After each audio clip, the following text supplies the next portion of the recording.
All right, going live at the end of the year, doing a little painting and chatting. Um, if you hear a lot of background noise, it's because I have guests, but some of them are actually working remote, so not a whole lot going on right this second until people get off work. And then on top of that, we're inviting friends over, obviously, for tonight's thing, and it's probably going to be a whole thing. Lots of food, lots of drinks for those who want drinks, and lots of gaming. Honestly, is what we're going to do. So that is the plan. We were going to try to do um, our role playing game out of sequence. You know what I mean? Because we normally do it on Sundays, but you know, stuff came up and whatever, and so that's not going to happen. Now, one thing is I added some more options for the players to choose between for Talaslanta. So, you know, I'm just yelling at all of my players, telling them to, check that email and determine whether they want to stick with what they picked or if one of the new options sounds good. And so far, it looks like everybody's sticking with what they picked, except for one person. Hey, Daniel Barry, how you doing, bro? Welcome to the end of 2024. We all made it. I mean, to be honest, when you start getting older, like I am, time goes so fast that it's like seems like you blink and a whole year goes by. You know what I mean? So, so right now I am putting the gray on these Greyjoy guys. And for those of you who are hanging out and wondering about it, hey, it's going to be a happy New Year's to you too. Let's hope. Um, my New Year's wish is please let's not get involved in World War III. That's my New Year's wish. From my mouth to God's ears, as my Jewish grandmother would say. That was actually something she would say. Like if you said something, she would always say, "From your mouth to God's ears." But anyway, yeah, that's my main wish: is the world not exploding and everything just being cool. So I mean, and don't think that I'm being an unselfish person. I'm being a very selfish person with that wish because I keep all of my favorite stuff in this country, so I don't want anyone to nuke it. You know what I mean? So I'm very selfish in that way. I guess I could be like not selfish, but hey, look at this guy. I've been sitting back there for a few minutes. Yeah, but I didn't hear the bing. Yeah, because you're a nerd. Yeah. Happy New Year, dork. Well, it's not New Year's yet. It will be in a few hours. Happy New Year's Eve. I mean, New Year's is tomorrow. I know exactly when New Year's is. You would because it's your birthday. Yes, it is. So, yeah, we're cooking and doing stuff. And Yeah, I got up to the Ritz house today, and the Madre made me some ham for breakfast. oh, did you already run Padre up to the Oh, no, that's not till the third, but they wanted me to come up for the birthday anyway, so I figured I'd come up spend a week. well, yeah, man. Yeah. Makes sense. I need to find out where our old bro Brian lives, because he lives somewhere in Tennessee. Yeah. And every time I talk to him on the phone, he's all like, exactly where does? Hey, Happy New Year, Cal. Even though that's tomorrow, but Thank you, James. Thank you, Cal. Yeah, yep. Hungar is a New Year's Day baby. Can you believe that? the Padre is making me key lime pie and some banana pudding for my birthday. See, if I had a choice of the two, I'm taking the nanner pudding every time. Yeah, and I'd rather have pie than cake. I mean, and a good banana pudding, that's like one of life's greatest things. Yeah, like when you were up here in Kentucky, we went by Chick-fil-A for their Oh, banana pudding. yeah. The Chick-fil-A up there had a special on banana pudding milkshakes. I was like, I don't give a shit about diabetes at this point. I'm having that. And I did. And it was 100% worth it, every bit. But the only thing I was sad about is they only had the one size. Yeah, because I was like, give me a large. And they're like, we only have medium. Like, Like, the hell with the large, give me a 5-gallon bucket. right. Well, then I'll buy 2 mediums and just put them in a large cup. Right. But no, that was when we went to the Asian store up there. And I was laughing because it's like an Asian market and it has more Asian food than I've ever seen and more like obscure types of Asian food.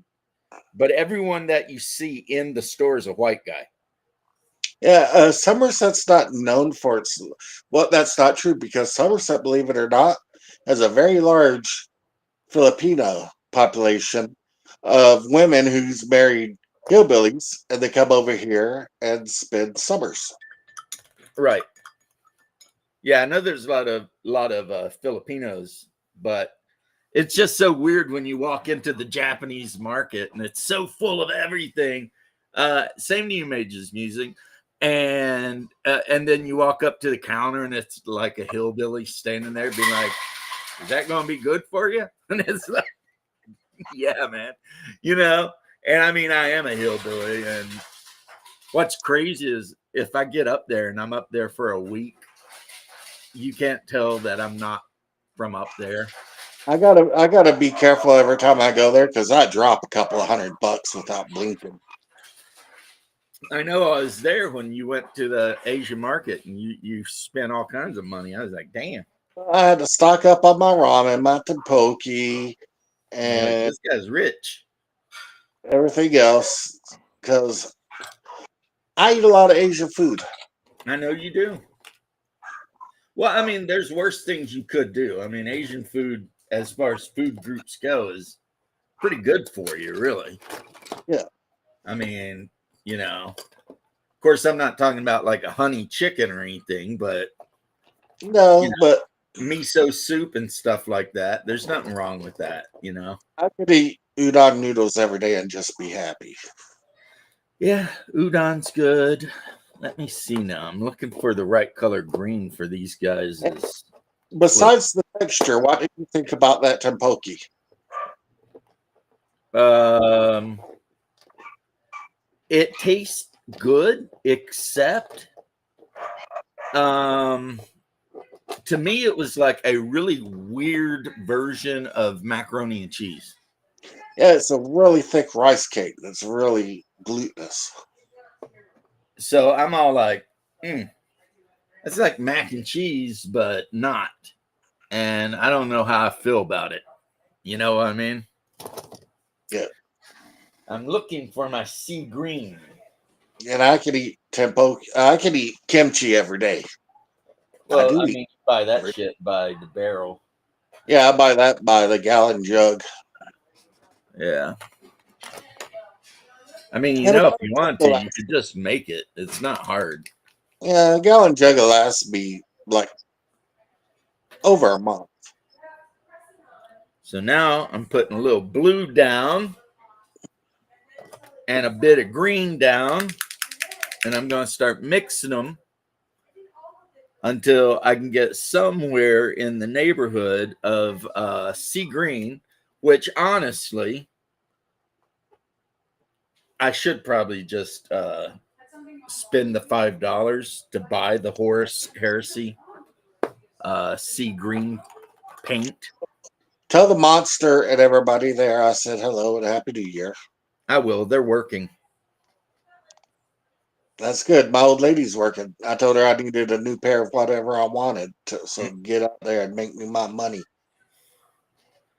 Oh, by the way, I took care of the I took care of the grandkids and the nephews and nieces. I know. The ex told me to tell you thank you very much that you're the awesomest uncle ever. Well, I gotta be something. And you know me. I think she's like every time she talks about you, she always goes back. She's like, "Yeah, when I was pregnant with Shelly, my brother-in-law's like, I'm going to win at bridal or at baby shower gifts." And he just went and bought her the whole set of everything that she needed. Hey, what's up, historical doppelganger? I am talking to my brother, whose birthday is tomorrow, believe it or not, and hand mixing up sea green so that I can paint the cloaks of these Greyjoy guys. And this looks just about right. It's almost like a blue green, kind of palish. Yeah, this looks just about right. Now, would it be easier if I just bought the whatever the paint color for the Sons of Horus 30K figures is? Yes, it would, because it's just about the same color, but because it's just a sea green that you're looking for. So, you want it to be green, but you want to have like a little bit of blue in there. So basically this is the green we're going with, and then of course everything gets washes and highlights. That looks better than the Sons of Horus green anyway. Well, at some point you get to where you have to figure out how to mix your own colors. Yeah. Thanks, Sean. Yeah, I think it was a major mistake when the Lunar Wolves changed their colors and became heretic jackasses.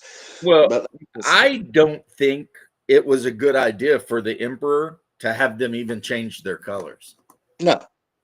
And I mean, not to second guess the God Emperor of mankind, but I really feel like letting them change all their shit to Sons of Horus instead of making them stay Lunar Wolves.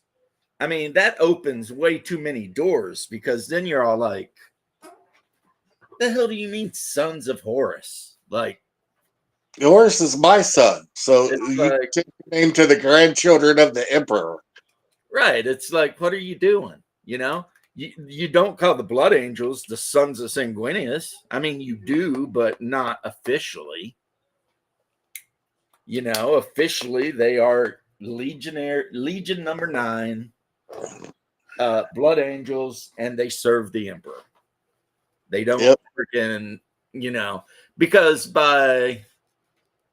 hope you guys had a good Christmas. Historical Doppelganger, I've had like 2 great Christmases, and I'm looking forward to the third one in a week.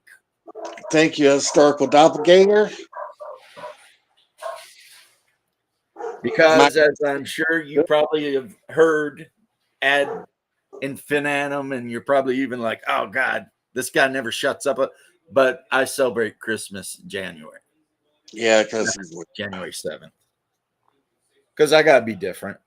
Yeah. I'm an edgy boy Christian. We do everything like a week after everyone else. And everything. Yeah, I got to do everything like the old school way. James we had a troll on the other day. I don't know if you saw it. Yeah, James's school bus was so short, it was a 2-seater Fiat.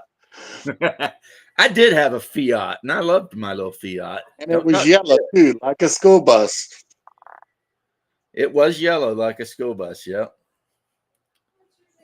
Is manual transmission, sports package. That was a whippy little ride right That thing there. was a beast. You could get that thing out on I-4 or the turnpike or whatever, turnpike, and be doing 120 miles an hour and not even notice. Just like you're driving and then you look down and you're like, oh shit. And what was really crazy about it too is like cops never pulled me over. Well, they figure you have enough problems if you're driving a yellow Fiat. Dude, do you know I bought that thing brand new off the lot with 15 miles on it for 12 grand? Yeah. And it lasted for over a decade. It would still be going if It would still be lasting if our pops hadn't totaled it. killed it. Yeah. And I told him too.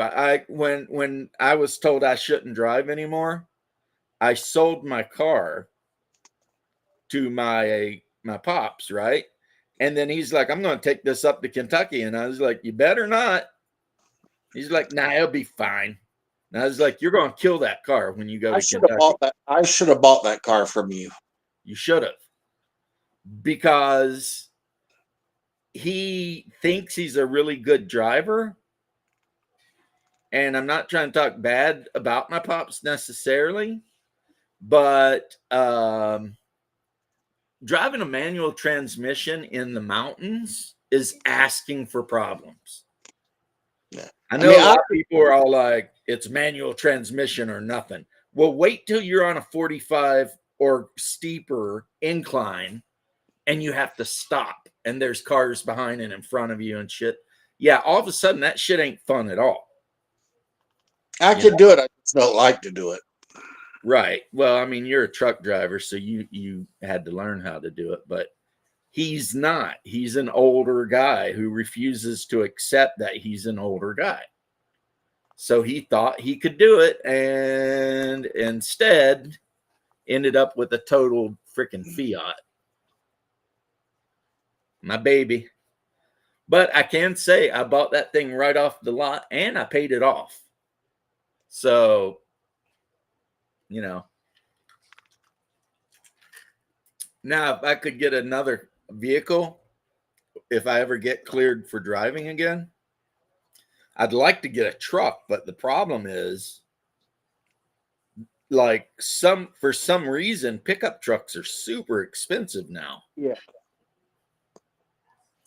If I buy a new vehicle, I'm going to get a Cybertruck just so I can tell it to drive me to your house and just kick back and relax. I don't know if they all do that. They do. And I don't know if it's legal everywhere. I remember reading something about, hey, Jose, how you doing, bro? I remember reading something about a dude getting a ticket because he told his car to drive him somewhere and then he was sleeping. Yeah, you have to stay awake. Yeah. Like he didn't get in an accident. The car did exactly what it was supposed to do, but the cop saw him sleeping and pulled his ass over. It's like, we got Jose joining us. We got Violence Solves Everything. I love Violence Solves Everything. That is the absolute truth of all world history. Yeah. And anyone who tells you differently is an idiot or lying. I'm not saying it should always be the first thing you do, but... And Jose, thank you. Yeah, I will be 52 tomorrow. Yeah, because you always get within 1 year of me, but then a few months pass and then I get 2 years on you. Yeah, look, if it's your birthday coming up, that means my birthday is not that far away. Yeah, your birthday's in 4 months after mine. April. Because my mom decided to have 3 kids and decided to have all 3 kids like a year and a half apart. Now, some people might be like, damn, that's crazy. But I'm going to tell you right now, it's awesome. Me and our sister are 11 months apart. Yep. And it's awesome because when I was a little kid, like 6 years old, I had a 5-year-old brother to play with, or sometimes 4 years old. 52. I'll be 52 in March. Look at that. Yeah. I will be 54 in April. You know, I saw this thing today where this woman came out and she's accusing P. Diddy of dangling her off of a 14-story balcony and suing for it. And I've got one thing to say about that.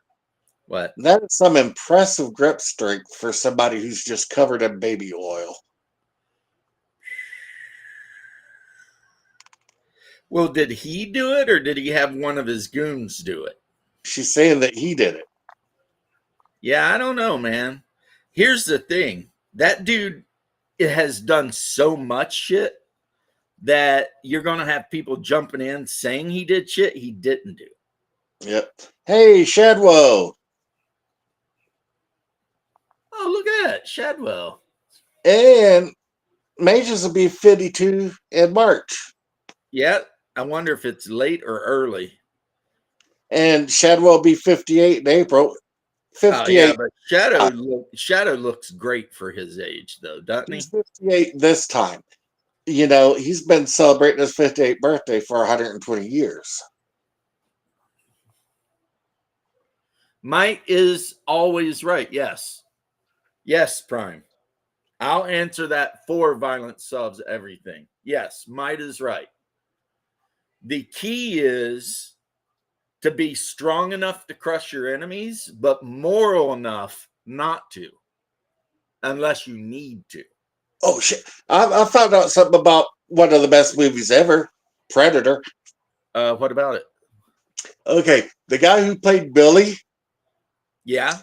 was such a badass that the insurance would not give them insurance until he had a bodyguard, not to protect him from other people, to protect other people from him. What was he like? He liked the fight or something?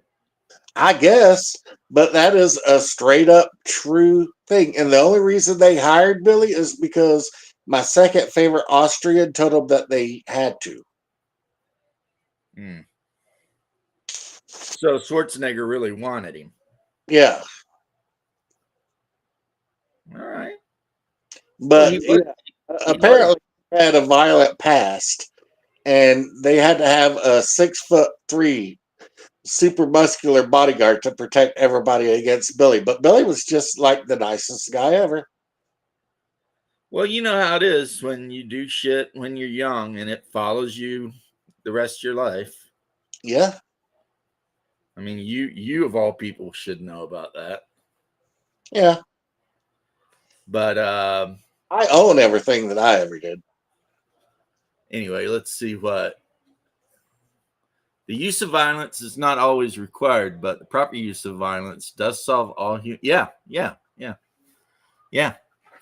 Which is why, then said Jesus, my own book. See, are you trying to troll Prime? Yeah, put up your sword. He said that, but you know what he said later? Trade your cloak for a sword. So, yeah, you don't want to get into a scriptural battle with me. If you make me pick up my freaking Bible, I will bury you. Okay. Shit. People always say, what would Jesus do? And I always like go back. What would Jesus do? He'd tip over a bunch of tables, start whipping shit. He'd flip some tables. Orthodox Christian. Is my book different than yours, Prime? I mean, I don't know. I mean, what are you talking about? Did you show up and you just decided you wanted to start a fight while we were having an otherwise really cool, laid back, chill conversation about shit? Is that what you did? And then to quote Double D, because Double D was right when he said it, after you start a fight and get me all combabulated at you, what happens after that? I mean, what then? Have you thought that through? I mean, There's one thing that will get you banned off of my channel, and that's talking shit about Christianity. 100%. I don't tolerate it unless we're in the middle of a discourse about something, but showing up and attacking someone because of their name, which is 100% a fact. Like, okay, my own Bible talks about Jeremiah and Joshua and the prophets and, them exterminating the Canaanites and whatever. Yeah, you're starting to fight. Everything you've said has been not only unneeded, but almost like you're attacking people. Holding me accountable? Who in the fuck are you to hold me accountable? Right? I mean, exactly. In this world, what has made you think that you have the right to hold anyone accountable? I mean, so you're my judge? You've set yourself up as my judge? Is that what you've done? And your violence solves everything's judge too? It's like, are you fucking retarded or something? Like, what are you talking about?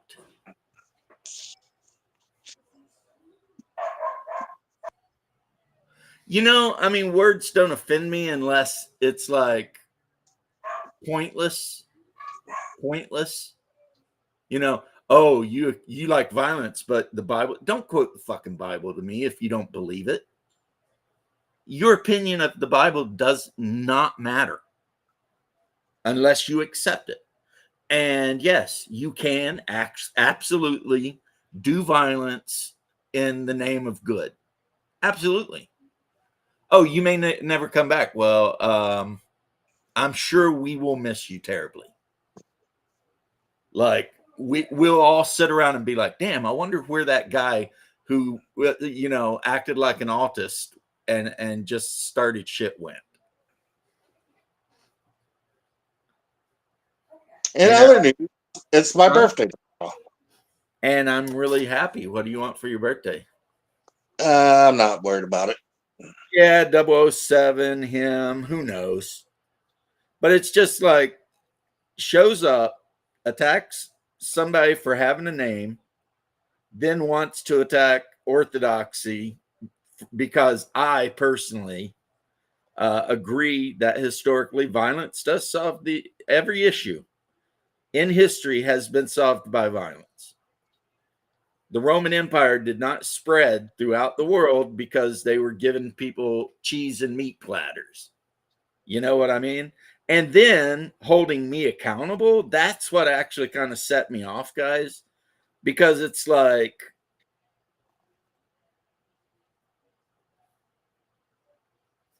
he's not a priest. He's not a member of my faith. Yeah, it is my birthday tomorrow, Shadow. So why would he think he can set himself up as the person to hold me or anyone else accountable? That's ridiculous. That is ridiculous. That is so beyond the pale, but whatever. He's like, I'll just leave. Well, get the fuck out of here then. I mean, Yeah, well, what we have in common right now, Jose, you're right. Let's get back to the good things. Is I am painting the sea green cloaks on these Black Tide Chosen, which is they're kind of a, oh man, some of you may not like the terminology, but in the game A Song of Ice and Fire, you basically have hammers, anvils, and flanking units. And these guys are definitely anvils. And what that means is their whole deal is to hold the line. So they're very heavily armored. They have high morale. They have shields. And that is, and the thing is, that's very very rare for Greyjoy units. Freudian. Greyjoy units are raiders. So they're more like hammer units. They want to run up and just do as much damage and then get out of dodge as quick as possible. But these guys are all about, shield formations and taking the hit, holding the line, etc. Well, brother, I'm gonna go chill out with the mother. Oh, you're already up there, huh? Yeah, I got here this morning. Well, I mean, I woke up at like 3 o'clock this morning, couldn't go back to sleep, so I headed up here first thing. well, I mean, that doesn't make me happy, but if you want to do that, go ahead. Yeah, I love you. I'll talk to you later, I'm sure. All right. Bye. Everybody have a good New Year's Eve.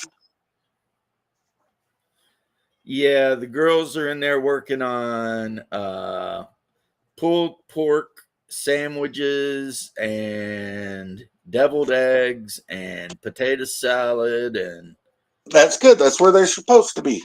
all kinds of stuff. In the kitchen making me a chicken pot pie. Chicken pot pie. No, kitty, this is my pot pie. You know what? Yeah. Prime most of the time is a good guy. It's just the whole holding you accountable shit set me off. I knew that was going to go over like, the Hindenburg. Because it's like, that's such a arrogant freaking just I can't even I don't even have the words, for somebody to come into someone's chat. Oh, look at you. Oh, suspenders. Yeah. Oh no. Look at you. I'm in Kentucky. I gotta wear my overalls. Hell yeah. It's just like, but for somebody to just want to, I mean, and he can claim he didn't pick a fight, but he absolutely did, because he came in talking shit about violence solves everything. And it's like, why? I mean, is he one of those guys that feels like,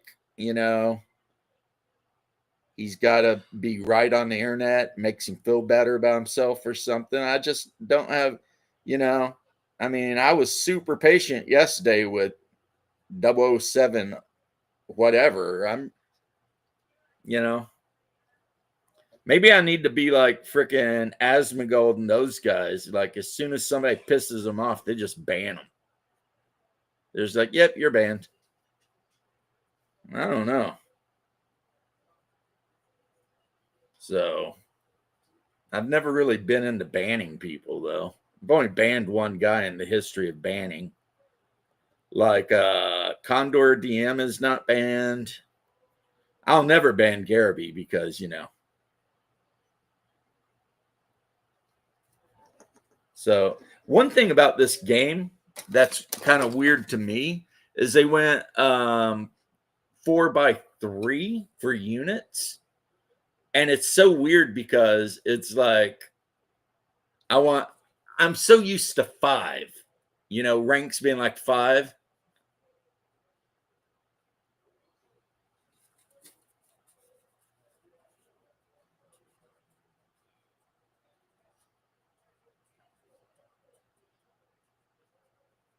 Well, you know what? That's actually very, very big of you. And I respect that, Prime. I respect that.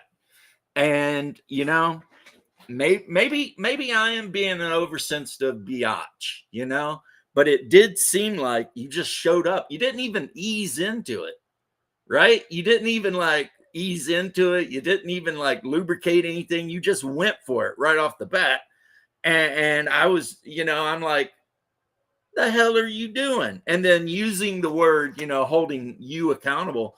Dude, you shouldn't do that, because none of us can hold other people accountable. We're not God,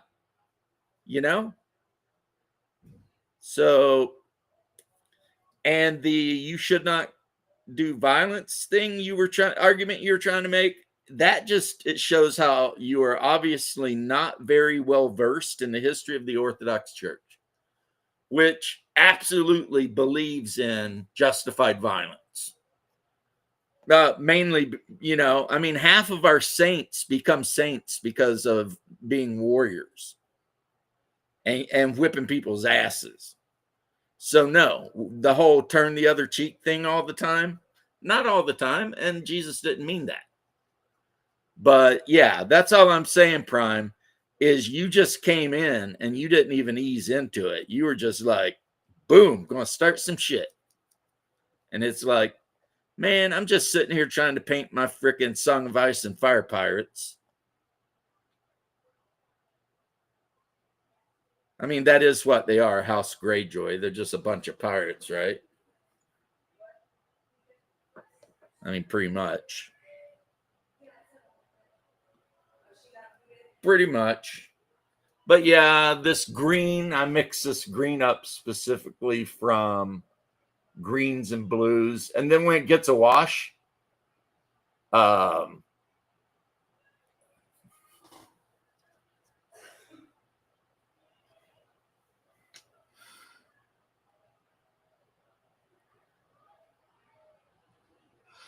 Gamer Jame, here's what I'll say about the economic system of capitalism. It is not the greatest system ever. It's just the greatest system we have. It's kind of like democracy or our representative government. It's not the best government, but it's the best one on the planet. Had bad battle tech accounting and budgeting for a planetary invasion, right? Hey, if they're playing clan, make them do a batch roll. Don't let them get away with that shit. Right? Which is one of the reasons when the clans first came out, they were so OP. Because, you know, I remember it back in the 90s, and it's probably the reason I started hating the clan so bad, is because for the longest time, the Battletech Club in Orlando, which was huge, we all played by tonnage. But then when the clans released, you know, no one was on top of it. So it become really, really clear, really, really fast that 300 tons of inner sphere mechs were not the same as 300 tons of clan mech. And the clan players just started crushing everyone. And in the long run, it killed the whole Battletech community. It killed the Battletech Club.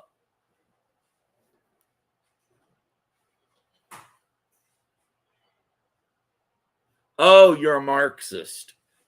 First off, Marx didn't figure anything out. He was a Satanist, and pretty much everything he said, he stole from French philosophers. And on top of that, everything he said has been tried and has never worked anywhere. It has never worked. Even Vietnam, which pretends to be communist, isn't communist. Like they have entrepreneurs and all that everywhere. Gamer Jane, even the communist Chinese Republic, they're not communists. They're freaking authoritarian, but they're not really communists because you're allowed to have jobs and own your own property, etc. Like one of the last things Mao did after he starved, 50 million people to death is change the economy so that, people could be entrepreneurs and own their own property. And that was because even Mao recognized the fact that the whole idea of collectivism sucked, doesn't work, because humans are not ants. Battletech insults. You know what the biggest Battletech insult I could tell someone is? You're not House Merrick. I mean, if you're not Free League, then you're just, wasting your time. It's like, come on. All the other houses suck. Everybody knows they suck. It's like you're going to put those Davian mechs down and then expect me to take you serious. No, probably not going to happen. Then what system then? That's the problem, Gamer Jane. Which is why I said what I said. Capitalism, especially American corporatism, may not be the greatest system in the world. And you're right. Corporations gain money off the back of poor people. You're not wrong. But when you compare it to every other system, it's the best system. So until somebody creates a more egalitarian system that doesn't, starve 50 million people to death, well, America has to fight itself violence because no one else is really worthy. And back to the economic thing, until we come up with some other way, free market capitalism is the only way that actually works. I mean, free market capitalism, this is just a fact. This is not me trying to whatever, has raised more people out of poverty than any other system in the world. Communism takes rich countries and turns them into impoverished countries where people are starving to death. So no. And I would never, ever, ever, ever idolize Marx. Marx was the worst person ever. I mean, if you think Marx was smart, it just means you never read his actual book or his history. He was horrible. He was horrible. The guy had a maid. He knocked her up. He wouldn't take care of his own kids. Rarely bathed. Was a Satanist. Wrote poetry and a play devoted to Satanism. Just the worst kind of person, But whoever it is that come up with this saying about useful idiots, there you go. People will drag Marx out and be like, I love Marxism. And it's generally because they're useful idiots. They have no idea who Marx was and what he actually stood for, Exactly, violence. We have crony corporatism instead of actual free market capitalism. Because all free market capitalism is, and this is something for some reason, you got to explain to younger people these days. Free market capitalism just means that I am free to sell my goods and services to you for an agreed upon price that we're both happy with. That's free market capitalism. No government interference. If I have a miniature here and you're like, hey, that freaking unit of Greyjoy guys looks really awesome, I would pay you X amount of money, let's say. Then I would be like, well, if that X amount of money was good for me too, then I'd be like, okay, deal. That's free market. That's free market capitalism. You offered me your money for my product, and then I said, sure, that's a good deal. And in theory, both people walk away happy. Right. It's so weird because when I went to school, we learned Econ 101, basically.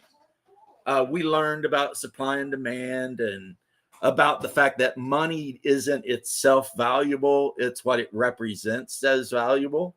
Because money, a dollar bill, okay, this represents nothing except this ain't, there's nothing freaking innately valuable about this. This represents labor. It represents however hard and long you had to work to get this. Landlords shouldn't profit. Nope. It's their private property. So the socialist position, though, homie, had people living 20 to an apartment. Have you ever been to the Soviet or ex-Soviet Union? I mean, Russia's beautiful, but those combi blocks are horrible. I mean, they're horrible, man.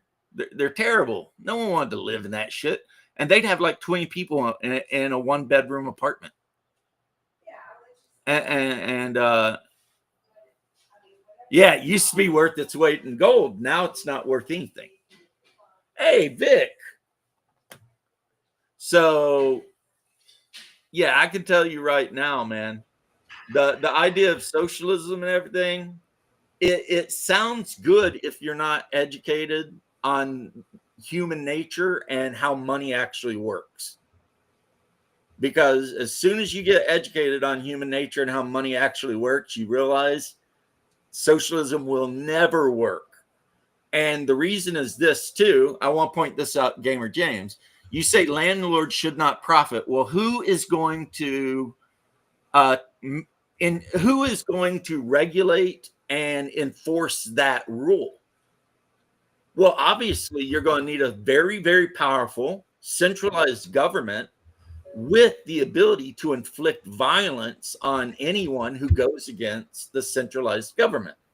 So if a landlord gets caught breaking the rules, what? He gets drug off to the gulag and shot? I mean, is that the civilization you want to live in? Or if a landlord's charging too much for his property, go find another one. That's how it's supposed to work. Negotiate with that landlord and say, look, I can't pay this much money, or go live somewhere else. And then he hurts himself because he doesn't get to rent out the property, which means he's paying for the upkeep of property that's not paying him back. Let people in poverty die. Look, rich people die, middle class people die, poor people die. The one thing I can guarantee you, James, is that poor people will always exist 100% of the time. So if you go for socialism, you're basically wanting everyone to be poor and no one to be rich. If you embrace... Let me go back here for just a second here, James. All right, jump in. People choose to live a certain lifestyle. If they want to be homeless, and I worked at a homeless shelter, now, so everybody can back the fuck up about that one. I worked at a homeless shelter. There was a guy there who was a professor of English. He chose to be homeless. He chose to live a life of poverty. Don't give me this. We should just let people in poverty die. Some people wish to be that way. They do not want attachments to the government. They don't want attachments to a church. They don't want attachments to anybody. They just want to be left alone. You know, you've got these preppers and people up in Alaska. They live totally off the grid. They don't want to be part of the government. They don't want to be part of this. You need to understand that people have choices. And if they choose to live a certain way, you shouldn't be interfering in it. Period. Right. And I will take your expertise on that because I've never worked in a homeless shelter. But I will say this to Game, bro. I have dealt with a lot of veterans organizations. And the reality is there are organizations out there that any homeless person could go to and get, you know, hot meals, a nice warm bed, etc. And like Vic just said, they don't. They choose not to. You know, it's like America has tons of programs. Like the church sets up programs and all of this sets up programs. And they think it's all about drugs or alcohol or whatever. Some of them just want to live that way. It's not always about that. You know what I mean? I mean, for Christ's sake, people need to get off their high horse and say, we got to save them. Some people don't want to be saved. It's just a reality of life. Like the girl on The Simpsons, but what about the children? Oh, God. Stop importing. Yeah, now that is a thing. If you keep importing cheap labor, you're going to keep driving the price down. And also you create a scarcity in housing, which drives the price up. This is, like I said, at least when I was a kid, this is like 9th grade economics.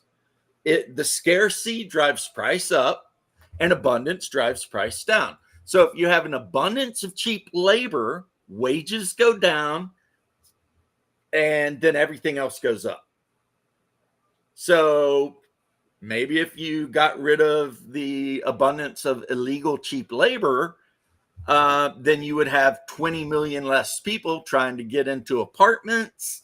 And then apartment owners would have to be like more competitive with each other. Oh, yeah. They'd have to be like, hey, 100%. Man, you know, the profits I no longer can just charge anything I want now because people have choices. Well, that's the thing. And I was in a debate with somebody about this, and the illegal immigrants have it made in the shade in this country. If we passed a law that said you have to go once a year, every year, to renew your permit in person, and if you don't, you're subject to automatic deportation if you're caught.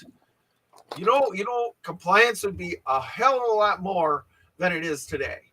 You know what I'm saying? So it's here you go. You got your one chance. You go show up at the ICE office, the customs office, and say, I'm here for my 1 year, and you pay the small fee until your hearing is made for your naturalization. And if you don't, tough luck. You get caught doing a crime during that period, you're automatically deported, And if you're not even signed up, it should be automatic deportation, as far as I'm concerned. It should be. We're the only country that actually allows this sort of shit to happen. Like if you try to sneak into Mexico, and I have an uncle that lives in Saltillo, Mexico. Yeah, try to sneak into Mexico and see what happens. As soon as they catch your ass, you are going to jail, not deportation. You're going to prison. Communism. Yeah, what the corporate thing we got going on now. Here's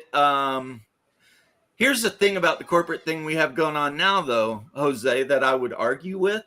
While people who make bad decisions will become poor, people who make good decisions can become rich. It all depends, I mean, to 99.9% of the world, I'm pretty rich. I own property. You know what I mean? I own compared to really most, even Europe, compared to most people in Europe, I'm rich. You know what I mean? Force poor nation politicians to do their job of reducing. Yeah, it would always be better if richer countries would help poor countries make their countries better. But the problem is, it's like, okay, let's take South America because South America is starting to kick back. Jose, let me just say something to Jose. Jose, it should be up to the people of that country to force the politicians to do their job. That's what instead, those politicians force out those people, and they come to America. They find it so well here, they don't want to go back. We should say, no, you're not coming here for a free job and free everything. You stay there and you force change, period. They need the left wants to get in. They need to force the change in their own dang country, not here. Well, if Left wants to get in, I don't know what he's doing because I don't see him. I don't know what. Can I jump in Left? Yeah. Well, I can't believe he's asking because it's like I've always Left has always been invited. I mean, do you need a link? But anyway, I mean, economics being what it is, yes. People may not like the American system, but currently it is the best system on the planet. And a lot of people will be like, well, what about the Scandinavian nations? Well, guess what? They have capitalist systems. They just have a high tax rate so they can pay for safety net systems. But their actual systems are capitalist. Like you have a right to get whatever job you want and make all the money you want. And all that shit. You know what I mean? So yeah, I just needed a link. Hey, there you go. Hey, Hey, Jose. We'll build a dam. They tried to. They just stopped it every 4 years. The Democrats put a roadblock in the way. They were trying to put a wall up along the border. And Dick just succinctly explained why I myself am a monarchist. I would rather have a mediocre king rule me for 60 years than have to pick a mediocre politician that's probably a sociopath every 4. Yeah, that's fair. I wonder. What happened to hey, that Jay, actually, I chunklehead want to ask you yesterday? something. Would you want a Hold monarch on, the way the hold on. Polish did it? Polish what? The Polish, whenever they had a monarch, they actually voted for their monarch. They served for life terms, but they would vote in their monarch. Well, I mean, the Holy Roman Empire used to do that too. Counts could vote for the emperor. But what did you say, Bear? And whatever happened to that chucklehead after I left yesterday? I didn't get a chance to rewatch the end of the video. Oh, well, everybody kind of was like, you're just a troll. And then I told him, I said, no one's even reading your posts now. No one's taking you seriously. You crossed the line. It's like, and Double D told him, like, okay, you did this. Now what? What do you think is going to happen now? Hang on, wait. Yeah. I mean, Condor put up a post yesterday calling me names. it's just Wow. why would Condor go after you, Bear? Oh, I don't You're know, like one of the dude. nicest people I'll ever. tell you what. Listen, I'll tell you exactly why. And I'm not trying to be funny when I say this. I'm not trying to be a smart ass. They go after me because they've never been in a fucking room with me. Because if they'd been in a fucking room with me, they would be saying, "Excuse me, pardon me." You know what I mean? Like, I'm not even remotely joking. That's an effect I have. You know what I mean? It's just a thing. So they can say everything they want. Condor can run his little fucking adult alcohol syndrome, fucking infant syndrome, whatever brain as much as he likes. Fetal alcohol syndrome, that's the term. You noticed his eyes are pretty far apart? Oh, yeah. He's fucked up. He's a fucked up human being. He's got a bad genetic stock, and that's all there is to it. And he wants to talk shit about me, talk shit about me. Have fun. Makes your dick hard? Great. You know what I mean? I'm happy for you. No fuck. It's not You going to guys bring don't his know, man. wife Like, this back is- from his brother's house, so I don't even know why. Well, I'm not going to get into that stuff, but I'm just like, for me, one of the things I've decided for this year coming up on my channel and what I do is I'm not dancing with fools anymore. You know what I mean? Is you want to be an asshole, be an asshole. I'm just going to tell you right to your face, you're a fucking asshole. Now shut the fuck up and let adults talk, because I'm done. Okay. Done with Sorry these that, fucking cunts we deal with every day. Well, Yeah, I but was hoping for Bear. I was hoping for 007 in here so I could comment some more. But Yeah, whatever. They're just fucking. They're lonely little bitches who don't have any life or don't have any friends, and that's the way it is. Yeah, if they had friends would set them straight. A response calling you names. I'm sorry, what was that? Violence was saying, like, as soon as the stream ended, he put it. So 007 was probably Condor. It was absolutely fucking Condor. Please, why do you think I made a Condor comment during that whole back and forth? Okay. I mean, I'm not going to argue with you. No, it's okay. We can argue. We're friends. We're allowed to do that. Yeah, we're but allowed civilized. I know debate that. here. I know we're allowed to argue. I'm just saying I'm not going to because I agree. Oh, that's fair. You know what I mean? I agree with you. So why argue? It's like, okay.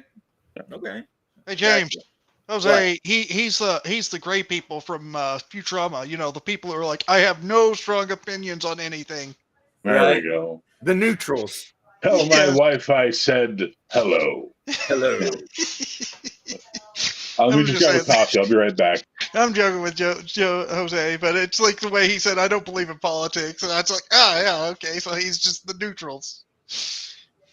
Well, you should believe in well, I don't know. Costa Rica is not the United States, so I can't say how things are down there. Yeah, I don't know either. They might be just running amok in the streets, just doing whatever, having the best time ever, you know, drinking mixed drinks on the beach. Costa Rica does, at least from what I've seen, look like a nice place. Yeah, I mean, it sounds like a good life to me, hanging out, drinking mixed drinks on the beach. Costa Rica, beautiful weather. My dad was going to move down there. It was $50,000 you have to have in your bank account before you can get residency down there. That's actually not a bad idea, though. I know. And a lot of countries do that. A lot of countries do that, where it's like, well, you can immigrate here, but you better have money because we're not doing anything. I have at least some money, yeah. Cow's back. Hey, Jeff, how you doing? Also, Vic, I backed your thing. Thanks, Leth. I appreciate that. Hopefully I get enough. I think I'm at 10% already, something like that already. I don't know. I haven't looked at it. Jose, the last word I want to say on it is that politicians are corrupt everywhere. So it's not just Costa Rica. Don't worry about it, bro. Yeah. Poland has a similar requirement. If you want to move there, you better have some money. But if you Or you have gotta some be money, you can absolutely move there. I'm getting my Italian citizenship, so I've got the option to move to Italy anytime I want. So I mean, Well, I think that the president of Italy was desperately wanting to sex up Elon Musk when they had their little meeting. you know what? Well, you know what? I don't care what, for Christ's sake. I mean, as long as there isn't little kids involved, I don't care. All right, I'm putting this up real quick. This is the page, Deck of Curses on Kickstarter. Look it up. For some reason, my Kickstarter always shows everything in Chinese. I'm not sure why. Possibly my computer's full of viruses. I don't know why, but who knows? Your computer went commie on you, James. My You might need computer to is fix like, that. we're speaking Chinese now. Like I turn the computer on and the computer looks at me and it's all like, look in my eyes. I am the computer user now. It's like, okay. But anyway, so guys, check that out. If it sounds like something you think would be fun, then by all means, pick it up. You would be system agnostic, guys. Fellow guy who hangs out around. System agnostic, so it'll work in anybody's game. So I used it twice here last weekend. The decks, and one character got gangrene, and the other character got hyperpigmentation. My paladin has went from a stark white guy with blonde hair, and he's going to be very dark skinned and everything else. Next he's time like Uncle Ruckus. He's got that reverse vitiligo. Yeah. It's like vitiligo, except every year you just get darker and darker. Yeah. James is a Chi-Com psyop. Yeah, right? Like, I don't know. One day, out of the blue, I went on Kickstarter and everything was in Chinese. And I'm like, I didn't put that shit in Chinese. And so I started thinking, do I got like a shit ton of viruses in here? But then where would I get them? I don't go to any like naughty places or anything, so I shouldn't. So I ran McAfee, and McAfee swears up and down I don't have viruses. Maybe you should try Malwarebytes. Maybe you got to get rid of your cookies, James. You got to clear your cookies and where you've been surfing at. Well, the only place I surf at is like Etsy, eBay, Amazon. Temu. Yeah, that's pretty much it. I should stop playing with Condor. A deck of nurses. Oh, man. You got to watch out for those nurses, especially if they work in the ER. But I'm not going to go on with that. And yeah, it'll be cool. I'll have to figure out something to get my brother for his birthday tomorrow. I don't know. It's like, because he never really says what he wants. Most of the time, it's like, instead of getting me something, get something for the kids. Because he's really, I guess you would say, just like that. Like, I asked him, hey, man, what do you want for Christmas? And he's like, nothing, but do me a favor. And any money you spend on me, just buy presents for the kids. And I'm like, well, okay, and I do. And then they think I'm the greatest uncle in the whole world, but I don't know if they understand the fact that a lot of it is their dad. Condork is my alter ego. No, Cal, you're too cool. There is no way you could even pretend to be him. It just wouldn't work. You know what I mean? Like, I just don't believe it. But, yeah. Yeah.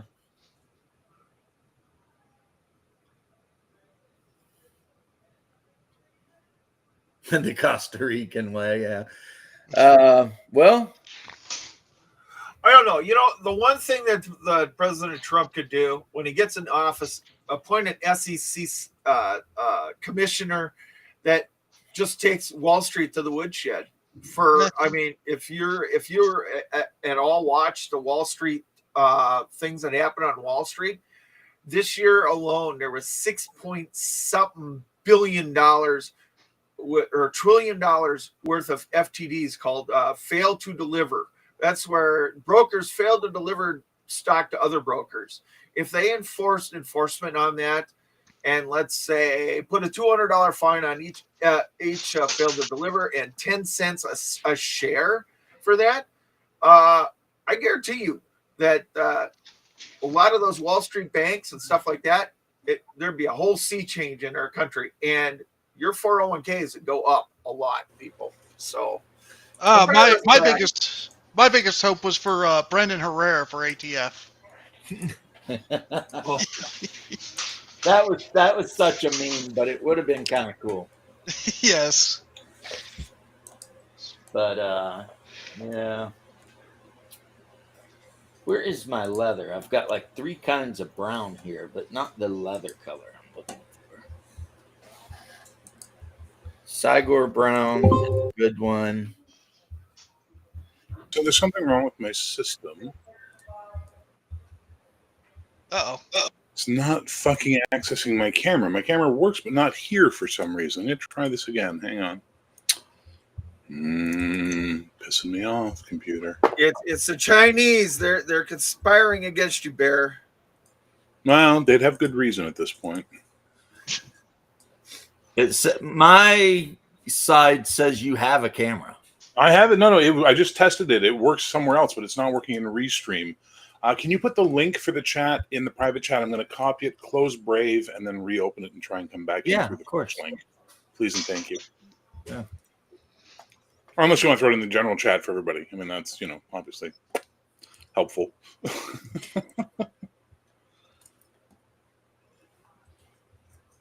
see here. I probably get it before James gets it done. That's the YouTube channel. That's not what I need. I need the Restream invite, but nice try. There's the one. Okay, I'm going to restart my browser completely and be right back. Okay, bye, Bear. Fingers crossed. I don't know, Jose, if that's the truth, but I think America's sick and tired of the scams and everything else for financials that go on behind the scenes. Look at how much you guys are paying in credit cards.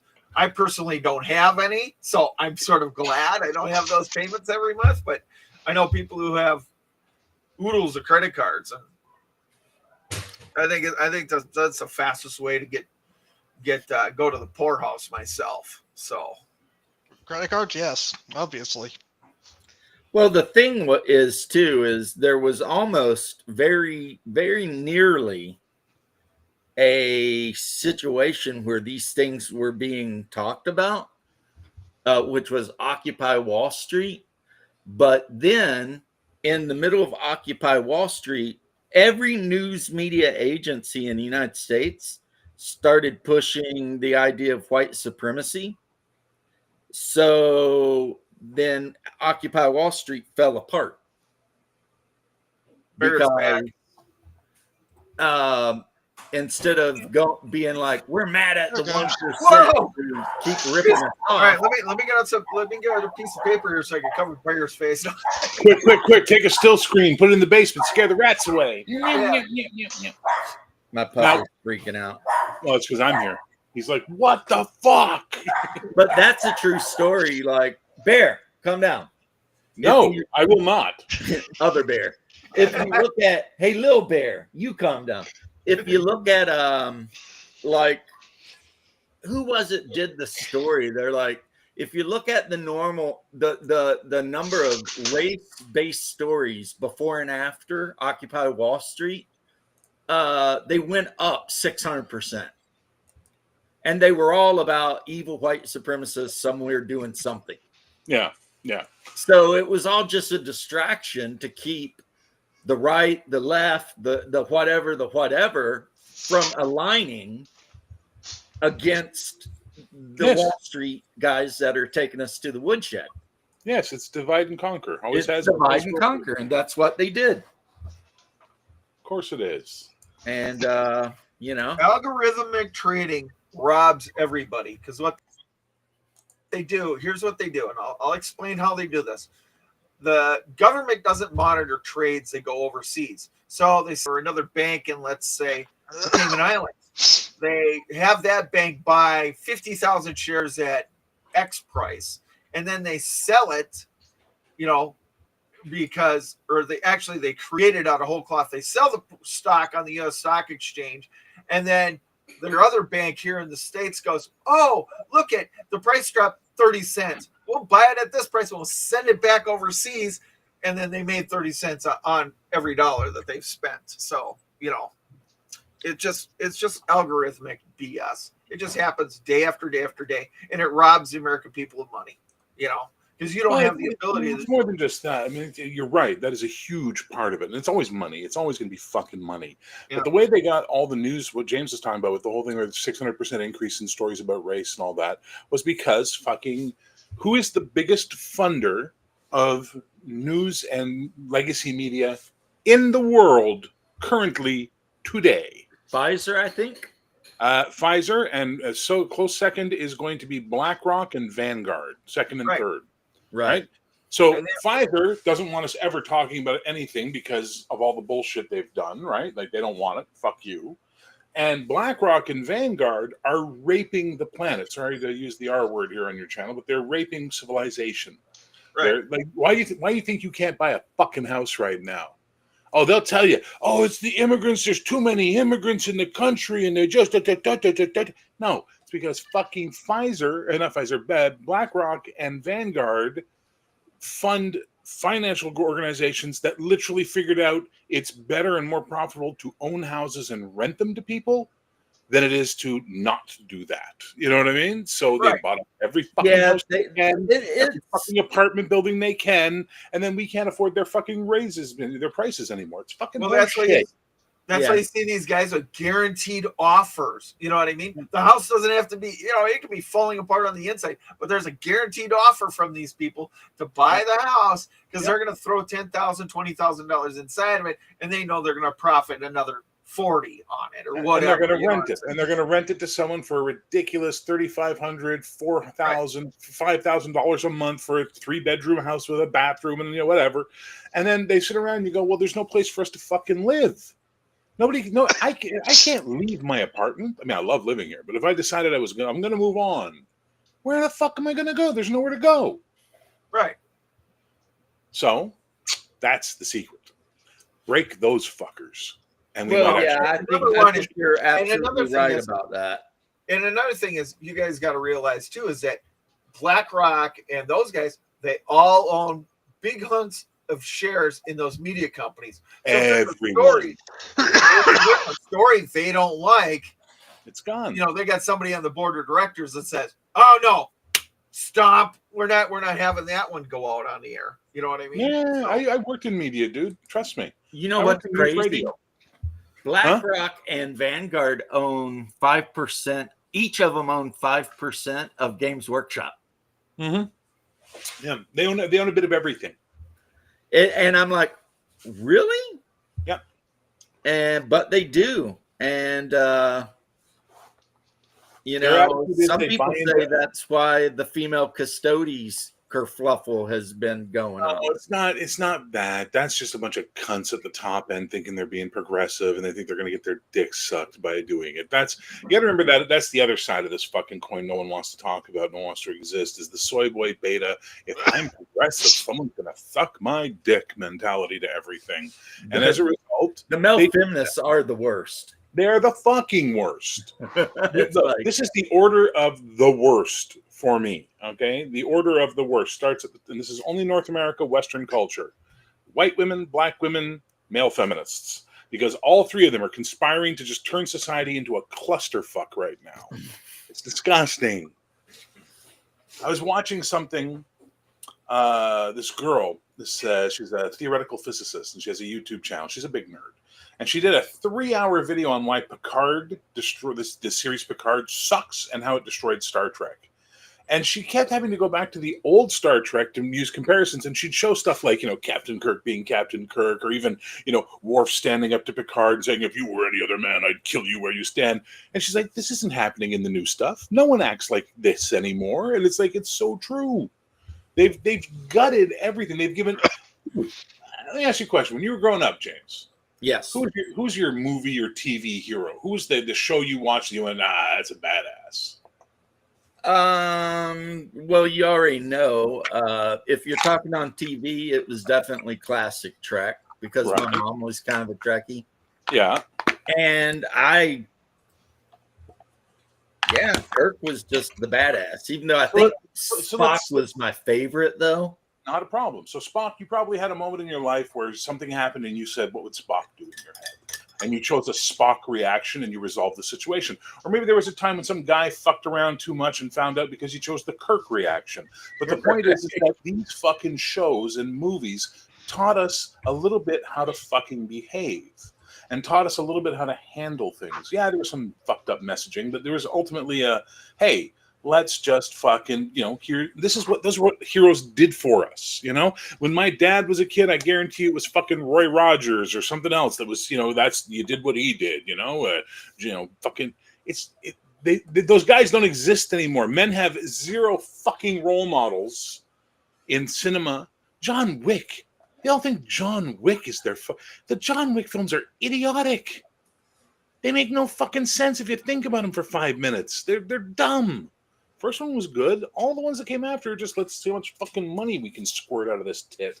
And as a result of that, these young men are growing up with role models. They're not growing up being taught how to behave in things. And then they look at society around them, and society's telling them, don't be male, relax, calm down, think more. If you're not attracted to trans women, you're a hateful bigot. Yeah, that's right, because I don't want to suck a dick. I'm an asshole. Like this is how far we've gotten in our society. We have nothing left anymore. And it's this conspiracy at the top of keep us separated, keep us fighting, keep us at each other's throats so we don't go burn down the Black Rock fucking HQ. We don't actually have an insurrection where the Capitol building gets stormed on January 6th or whatever, right? Like real shit. Because we are so interconnected right now. They saw it. You ever notice all this bullshit started after the Arab Spring? Mm-hmm. It really picked up because they saw how powerful the communication networks were during the Arab Spring, and then some fucking think tank went, here's a report on what the fuck happens if that shit happens here. And I read that article. Yeah. The controversy with D&D because of making detaching statistical bonuses from race. And then getting rid of race and calling it species. And, like the New York Times or whatever actually did a whole article on it. It is sad. It is. It's pretty sad, yeah. And it's like I was trying to explain to Homeboy the other day, it's the things you can't do that make the game funner or more fun than the things you can do.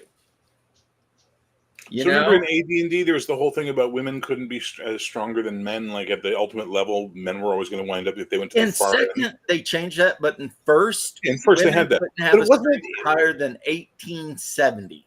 Exactly. It was such a fucking insane level of strength that you had to get to. Yeah, who's going to roll that 18 and then roll higher than a 70 and then bitch? Like seriously. You know what I mean? It's just the way it fucking is. But no, we got to turn into this whole thing. It's sexist. It's this. It's that. And then people who don't know, don't read, don't take the time to educate themselves, for sure, are going to pick a side without any fucking knowledge. And I think that's the worst thing that has come out of the internet for us is the complete lack of people being willing to see beyond a headline or to see beyond the first paragraph of an article, Well, part of this is starts in grade school, in science classes themselves. I mean, just like, you can be anything you want to be. Okay, let's take that 5'1" female and put her in an NFL uniform and she can go, she can go out there, play football with the boys. Oh my Well, I'll God. tell you what. I You wish know? you could be anything you wanted to be because I would be a power forward for like the Celtics, Yeah. I wouldn't. Celtics, My knees would Boston. break. Or maybe I would be like a goalie for the Bruins. That would be awesome. Fuck you, Bruins. I Or want maybe to be the number one dwarf wrestling guy. I identify as a Hey, dwarf. I got news for you. I am arguably the greatest astronaut that ever lived. Yeah, there you go. arguably. Arguably. Yeah. That's the point. Arguably. I can argue it. It doesn't make me right, but it means I can argue it, right? Yeah. But when people say you can be anything you want, I always say, well, I'm never going to be a power forward for the Lakers. Yeah. So obviously I can't be anything I want. But if I work hard, I can be the thing I want. I just can't be anything. I have to choose something in my life and be that thing. There is limitations. Look, when I got into acting as a young man, I got in when I was 17. I got into the film industry. I got lucky. I scored, I got an audition after doing a play, and I scored work, and everything was good. My father took me aside and he says, "Listen, this is great, and I'm really proud of you. You're going to do well, and you obviously got talent. Good for you, but go to college and get a backup skill just in case this shit doesn't work out." Now, like an idiot, I went to college and got a degree in radio broadcasting, which was like, well, who could have predicted the internet? You know what I mean? Like, who could have predicted the fall of radio? But I did. And I think that was much better than having some dippy, stupid single mom sitting around kumbayaing her way through. You can be anything you want, sweetheart. You just reach for those dreams. Well, that's how you get OnlyFans girls. Yep, and that is a whole other thing. I know exactly 2 men in my entire life who became photographers as a choice. Like, I'm going to be a photographer. One of them does wildlife pictures, and he's quite happy. The other guy takes pictures of naked chicks because he wants to get fucked. You understand? Like, that's how that worked. How many women have you known? I'm going to be a photographer. Oh my God, Jesus Christ. Ian James, what's up? From my homie. Used to Who's be known as Holy Diver, but now he's the angry. Oh, I remember that name. Hey, man, what's up? Yeah, he's most of the time over on Rumble. Oh, yeah, I don't rumble. Yeah, well, I do. But he did have a video the other day that I watched where he was painting. He does a lot of painting. Holy Diver, I'm working on my second unit, but I just finished my first unit of Greyjoy. These are Victorians Elite Guard. Nice. Greyjoy. So they got that sea green cloak, and they're really they're not the baddest of the bad guys, but they're kind of bad guys. Greyjoys are bad. They're bad. Yeah. What's their motto? We do not sow. Yeah, that's it. It's fucking like, come on, man. Come on. And the unofficial thing is we pay the iron price. Exactly. But I mean, at least they're not Boltons. No, fair. Natrico said, but you came up with that cool middle. This is not a mid-Atlantic accent. If you want me to do the mid-Atlantic accent, I can do it anytime you like. It's easy to do. It's just an accent we throw on. It's real fast like that. My mother, my father, my brother, they all knew it. Like it's that's your mid-Atlantic. Who did say Holy Diver? Was that Ronnie James Dio? Yeah. Holy Diver. Yeah, that was Ronnie James Dio, but that was also his channel name for a while. Yeah. And then he changed it. And but he is like, and he was an inspiration for me. And one of the reasons I even started my channel, like I've quoted shit he said so much. Like he has a whole video about what game is that for? A Song of Ice and Fire, the war game. And I'm basically dumping 40K, keeping 30K because I mean, but I'm kind of specializing in A Song of Ice and Fire and Blood and Plunder. So like for Blood and Plunder yesterday, I just did all of the masts and rigging on this brigandine. So yeah. I'll have to paint it and then put cells on it. But, Which is Blood and Plunder is pirates in like 1750 or something. But yeah, the Greyjoys, that's a Song of Ice and Fire. They were the people from what they call them, the Iron Islands, Yes. some shit like that. Yeah, I'm getting rid of 40K. I've just gotten to the point where I hate the rules of 40K so damn much. And even though I was an early adopter of Primaris, now for some reason I hate the idea of the Primaris. Maybe I thought about it too much. But 30K, I mean, obviously, absolutely 30K. I love 30K. I mean, it's a modified 7th edition, and I get to play the 9th Legion and use all these cool, tanks and shit. It's pretty cool. Here's my big one that I'm still working on. This is a 6-rate frigate. So instead of that guy over there uses smaller cannons, this guy carries big ones. And it's got like 6 to a side, not counting anything you put on the decks. But the problem is it costs so many points to field that in a typical 100-point game, you'd like have that and like 3 guys standing on top of it. So that's just going to be for display, I think, mostly. Perturabo. Hell yeah. Perturabo is one of the badasses. But yeah, just I love 30K, and Hunger and I, we love 30K. I did play a game of 40K, but we used 1-page rules. So we didn't even use 40K rules. We just used the miniatures. And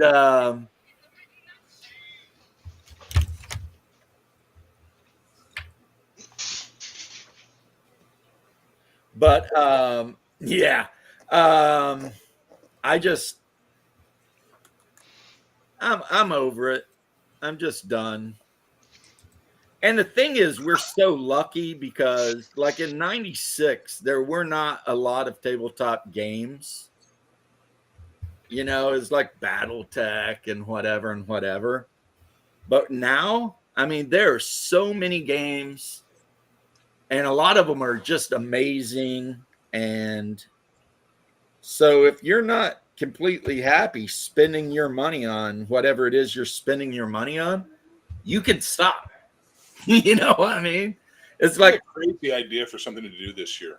What's that? I think I want to do an urban fantasy campaign using the Eden Studios Buffy the Vampire Slayer system. I have never seen Buffy the Vampire. Oh, the role-playing game? Yeah, never seen it. Amazing. It is one of the best fucking systems that came out of like the 90s, early 2000s. There's the more complex version of it. So there's the cinematic, which is what Buffy and Army of Darkness and Angel was, which is the cinematic rules. They play a little faster, a little looser.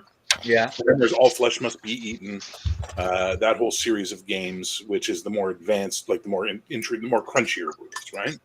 But it was all done based on a system designed by a guy named CJ Carella, I think his name was. He did a game called Witchcraft for Eden Studios, and that was where it all started from. But when they got the Buffy license, they found their fucking feet. It's a great system, the cinematic unit system. It's really good. And the problem is it would still be around and be okay here today if it wasn't for the fact that the owners of Eden Studios, the owner is a complete fucking moron who couldn't read the writing on the wall. So now he just sits there on all these fucking properties he has, doing nothing with them, making no money. Where it could have been it could have been Savage Worlds if they had fucking played their cards right. It could have been that big, you know. So I've been absolutely. Sounds like a Gail Gygax problem, Bear. I would have thought, though, that, I mean, you've got my phone number, and I would have thought that you had my address, because I know, unless you didn't save it when I sent you some stuff. Hey, Shadow, you need to come to DaveCon. We've got Mike Carr coming. He always plays Dawn Patrol at DaveCon. At least one game of that. It's pretty fun. Yeah, I don't recognize Buffy, but All Flesh Must Be Eaten I've heard of. Yeah, AFMBE. And there's all the stuff they did for All Flesh Must Be Eaten, like Fistful of Zombies and A Few Zombies More. And Then they did Terra Primate, which was their essentially their Planet of the Apes version of it. But I'm telling you, you can take the Buffy stuff, just you got everything you need. You got your vampires, you got your werewolves, you got your demons, you got your magic, you got everything you need. And you could do a fucking kick-ass urban fantasy setting with that. Sounds amazing.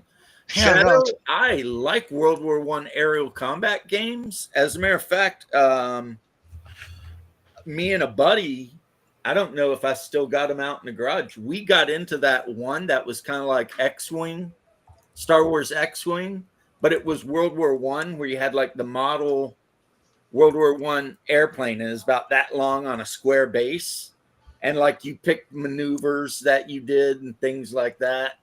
So, you know, and you could do different altitudes and stuff.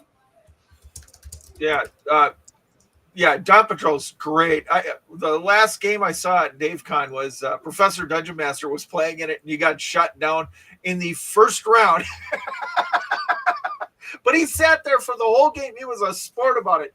He sat there for 4 or 5 hours through the whole game, even though he was crashed in that game. So I mean, you know, that's a classy player as far as I'm concerned. So yeah, Professor Dungeon Master is a good guy. I mean, he's careful to make sure he's going to get his bread buttered, but deep down inside, he's one of our guys. yeah.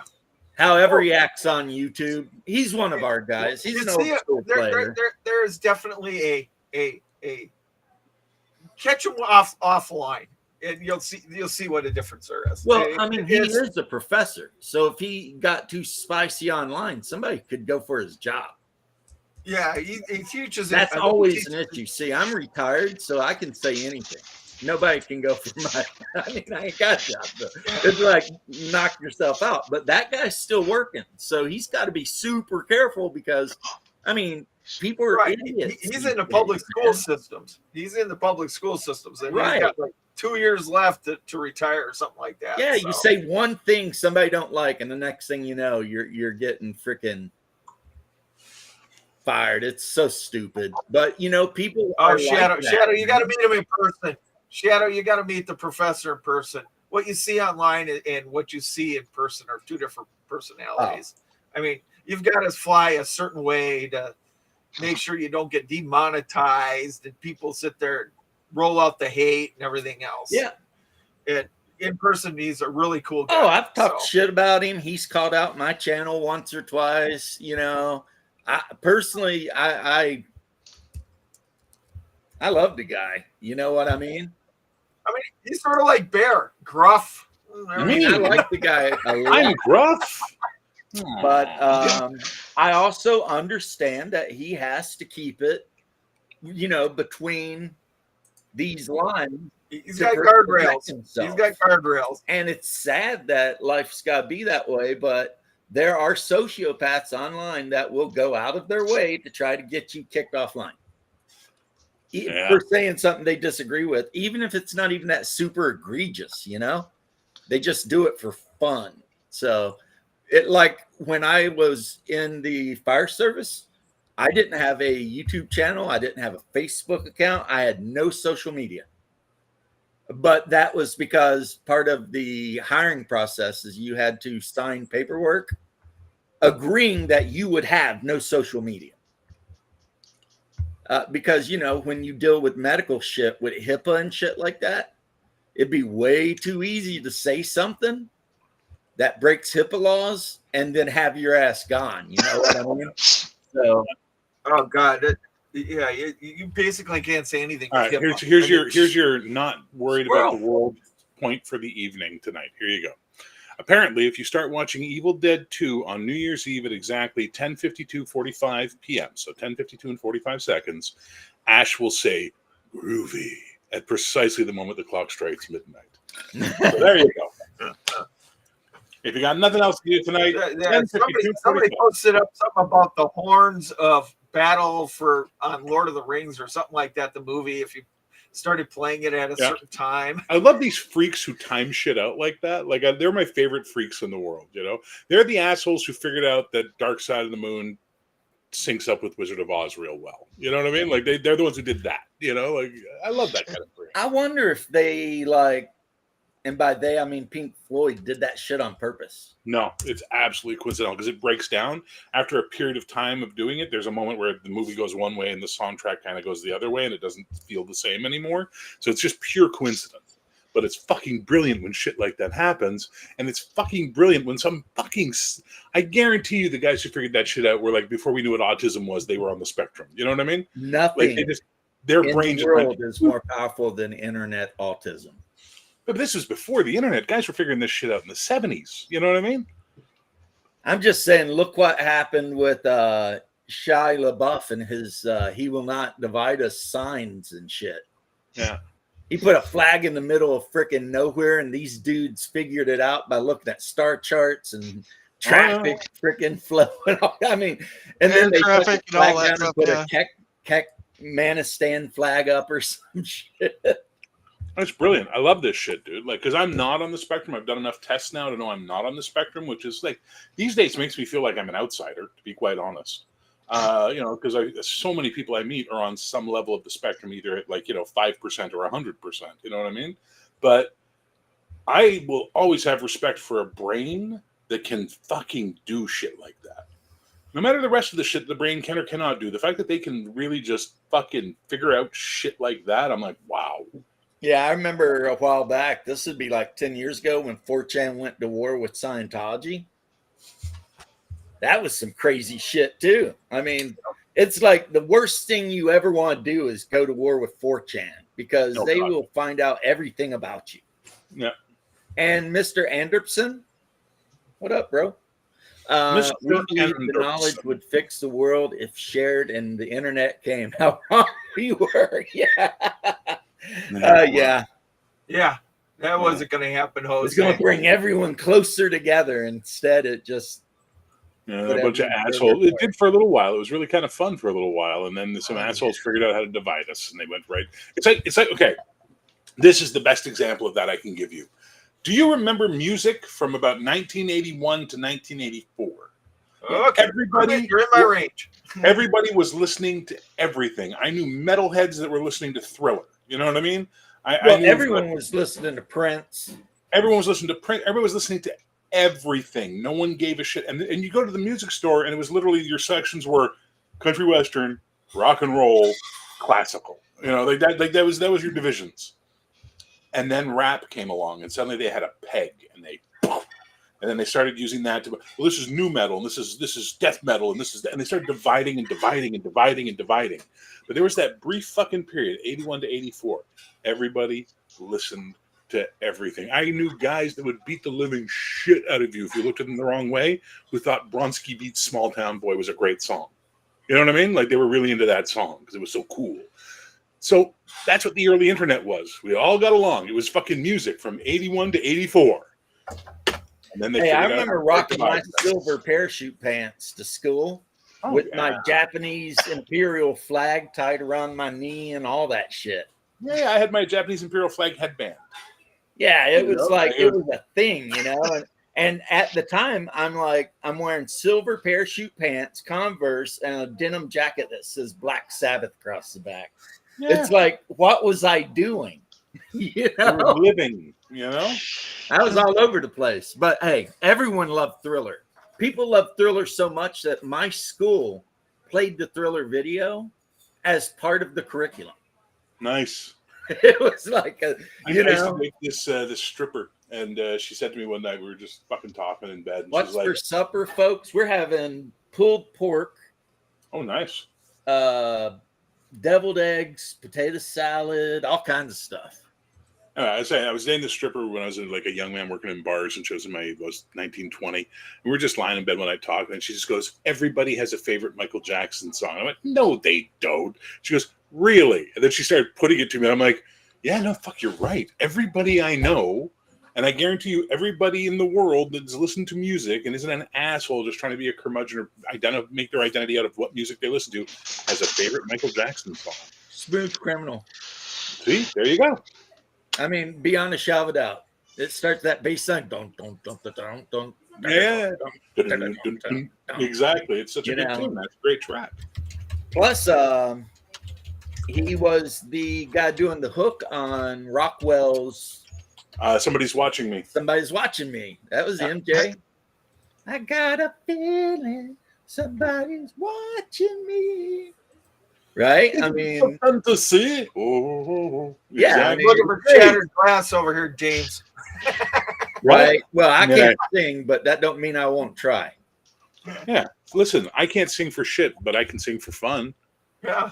Yeah. And I don't give a fuck what anybody thinks about it. And I know, but I'm just the giving drunker I James get, the better I the think needle, I man. sound. It's just the needle. Did you say wham? Did I hear wham just come out of your mouth, James? No. No, Just but I like do like James the Wham. Needle. And let me tell you something. Never Gonna Dance Again is, or Guilty. What? Oh, I love that song. Yeah.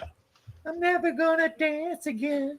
Guilty. I have a friend feels who's like that's like his favorite fucking song ever. He loves that fucking song. You know what I mean? I'm like, why? That's such a weird. Okay, fill your boots. You know. Yeah. I was a huge Duran Duran guy. I loved Duran Duran. You know? Oh yeah. Rio, freaking Hungry Like Wild a Boys. Wolf. Wild Boys. Season of Oh the my Snake. fuck! Wild Boys was my theme song. The year that Wild song came out. Boys, New Moon on Monday, Union of the Snake. Calling Planet Earth. I mean, those dudes had like 50 just hits. Girls on Film. Girls on Oh. film. Do. Yeah, I mean, they were just doing their thing, man. Yeah. Plus, all the chicks thought Simon LeBlanc was just like the hottest dude ever. Oh, they thought they were all hot, and all the It was band. just like They were just like fucking pretty boys. You know? Well, 81 was when MTV came out. So, I mean, a lot of that, we were exposed to a Yeah. lot of that stuff. Yeah. And, you know, Yeah. like, Hungry Like uh, a Wolf. You got him running around the jungles of somewhere in That's Africa. Russell. That's because Russell Mulcahy is the guy who directed Highlander, by the way. Russell Mulcahy is the guy who invented the fucking music video as we know it, and he did it using Duran Duran as the fucking medium. Well, Moody Blues was a good band in their time. They were pretty good. 70s, though. That's more 70s than it is what we're Yeah, doing. that's definitely hippie music, Knights in White Satin and all that. Nights in White Satin. It's a good fucking song, though. It is, though. Jesus Christ, man. Well, I mean, like a whiter shade of pale. Ah, dude, that song is so good. What is it? Something harem? Procol Harum. Yeah. Huh. Yeah. Hey, Okay, James. Blue James, Oyster Shadow, no Cult one is listens a to win. fucking Blue Oyster Cult but you big faggola. I only Yeah, know he's one got- song from Blue Oyster Cult, and that He's was going to the the Blue Oyster Club. Which one, Lethal? Don't Fear the Reaper. Okay, Don't Fear This Reaper's great. Listen to Godzilla, it'll blow your fucking mind. Listen to Veteran of the Psychic Wars, it'll blow your fucking mind. Veteran of the Blue Oyster Psychic Cult. Wars is my Blue favorite. Oyster Cult has some damn good Skippy songs. That's you know, fair. It's Yeah. just like that random song's the only one I remember or That's because know it's the one about. everyone plays. It was their big commercial. oh, right? Les, you're such a pup. Yeah, it is. I am kind of- young, so well compared to most people here, probably. If you hear BOC Well, let's- on the let's radio, put it- it's probably going to be Don't Fear the Reaper. James, You know what James, you're not going to hear on the radio? You're not going to hear Dr. Hook for some reason on the radio. I I know. wonder why that is. Yeah. Season of the James Witch. and Chair, I know, can back this up, but my mom had little 45 records, Yeah. you know, stacks of them, and we'd sit there and play them Oh, all the time. And it was just like, oh, this is, you know, here's the Four Tops, here's this, here's that. You know? we had the stereo thing. My parents had the stereo thing where you could stack like 5 45s, and when in each one it would go and drop the next one down, and then it would play Right. that one, and then it would drop the next. It was such a. We were like, That's this cool. is magic, you know. Yeah. It's funny Well, because I found Now Shadow I got does- my entire fucking audio collection of like 10,000 songs right Right. here. Right. if you're going to talk Mine's about the only- golden age of leather, Shadow, then there's obviously only one band to even talk about, and that's Judas Priest. Priest is amazing. I mean, Turbo You know- Lover, Breaking the Law. yeah. You got another It's thing. so funny too when he came out and like everybody was like, "How did you not know?" Yeah. Have you They never made such a looked at stink that? about it? Everybody's like, Like- "What are you talking about? Did you not see the studded collar?" I mean, he's wearing Fuck. studded leather bondage gear. What are you thinking? Yeah. Oh, Stragglers. No Mercy, fucking Golden Brown. Like, there's so many good songs. Golden from, like, Brown. which is all about Yeah. heroin, but that's a whole other story. Yeah. going to concerts like Hey, Alice Raven, Cooper. been a Alice minute. Cooper. Take me away. Best BOC song. Okay. Rush for the win. Well, yeah, I was singing Rush earlier. Okay. Very Now, have poorly. you guys, I mentioned them, but have you guys ever actually listened to any Dr. Hook? Are Oh, you, yeah. the Dr. Hook, I heard, if I'm thinking correctly, he did a remake of Season of the Witch from Liam McWhatever. Oh no, Season of the Witch is what's his name? What the fuck? Well, was that? originally it was that Irish singer that did Yeah, Donovan. Donovan. It was Donovan. Donovan, Yeah. right? But then I think Dr. Hook did a remake. I can believe it. I can absolutely. I Golden gotta Earring's see if he's amazing. in my Don't collection ever here. talk shit about Golden Earring. Twilight Zone and Radar Love are still two of the greatest songs ever written by humans. Yeah. But no, but Dr. Hook, if you go and dive into the Dr. Hook catalog, Sylvia's Mother, there's that other one about blue jeans that I can never remember the name. The video is fucking hilarious. It's just the two Dr. Hook guys following this one chick down the street looking at her ass in jeans. It's really funny. And then there's Freaking at the Freakers Ball. Jesus Christ, that song. A buddy of mine just introduced it to me one day. He goes like, listen to this. He put it on. I'm like, what the fuck is this? This is brilliant. It's so good, that song. How about And then, of course, I mean, Conwaya. Hello, Raven. Don't say hi to me. Hi. You meanie. Oh, look who's here, Raven. Raven. Hi, Shadow, Dark Shadows of what? Shadow. Fucking shit. well, maybe because Shadow don't call her woo woo all the time. I call her woo woo with love, and she knows it. So funny. To But hell with the no, devil. now I forgot the name of the band. Yeah. But they did Lowrider. Why can't Bum, bum, bum, bum, bum, bum. why can't we be friends? Yeah. War. Isn't that War? Isn't that the name of that band? No, I'm thinking of something else. Who the fuck did Lowrider? Oh, frig, I don't Yeah, it's know. War. It's by War. Jerry Goldstein's band. Yeah, Nice. it's pretty good. Yeah, War. And then the other one was the one that did China Grove, Doobie Brothers. Doobie Brothers, which of course had what's his Hi. name? I used to work Guy in who radio. did I Can you Keep tell? Forgetting. You know, I keep forgetting we're not in love. Oh, that's anymore. oh fuck it. I keep forgetting. What the fuck was that? That's Mike McDonald. Mike McDonald. Thank you. And he That's was it, in Mike Doobie McDonald. Brothers, though. Yes, he was one of the Doobie Brothers. And then there's another guy that was in Doobie Brothers that then went on to do like smooth jazz shit. It was crazy, man. Blue Eyed Soul. Do you remember that? Yeah, that's the Righteous Brothers, man. You had Blue Eyed Soul, Righteous Brothers, Hall and Oates, freaking like there was that whole genre, you know. Yeah. Yeah, And then Doobie they had all Brothers. the Eagles, when the Eagles badass. broke up, and all the Eagles like Glenn Fry and Don Henley and all these guys started doing their own shit, you know. Crazy shit. Then they get Hi, back together Happy for New God. Year, Raven. My God, was that so hard? You woo woo New ley line Year's living Eve. crazy person. It's not New Year's Day yet. It's New Year's Eve. No one My talks about dick, freaking pedantic McWarrior. boy. That's me. Jose Bear hates miniature games. And yet, look what's right here. What do you? Oh Battle my Tech. goodness! This was a gift from Gaming with ADHD. Oh my goodness! It's like the book. It's full of stuff, including like extra old school stuff. It's insane. Yeah, no one wants to play fucking BattleTech with me. See, I wouldn't say Hall and Oates was underrated because I absolutely No. love them. They're one of the top bands for #1 hits. Yeah, it's like Jesus I don't Christ. know who's underrating them because they were amazing. The amount of #1 hits they had is crazy. Styx, another great band. Fuck. Yeah, Sticks, Mr. I think Roboto. I'm getting my nephew really into Saxon. Really? Saxon. Yeah. I never got into them. Like I never got into Celtic Frost. I never got into Saxon. There was a bunch of metal bands in the 80s. I was like, not for me. Manowar. Freaking What's that fucking that bit from they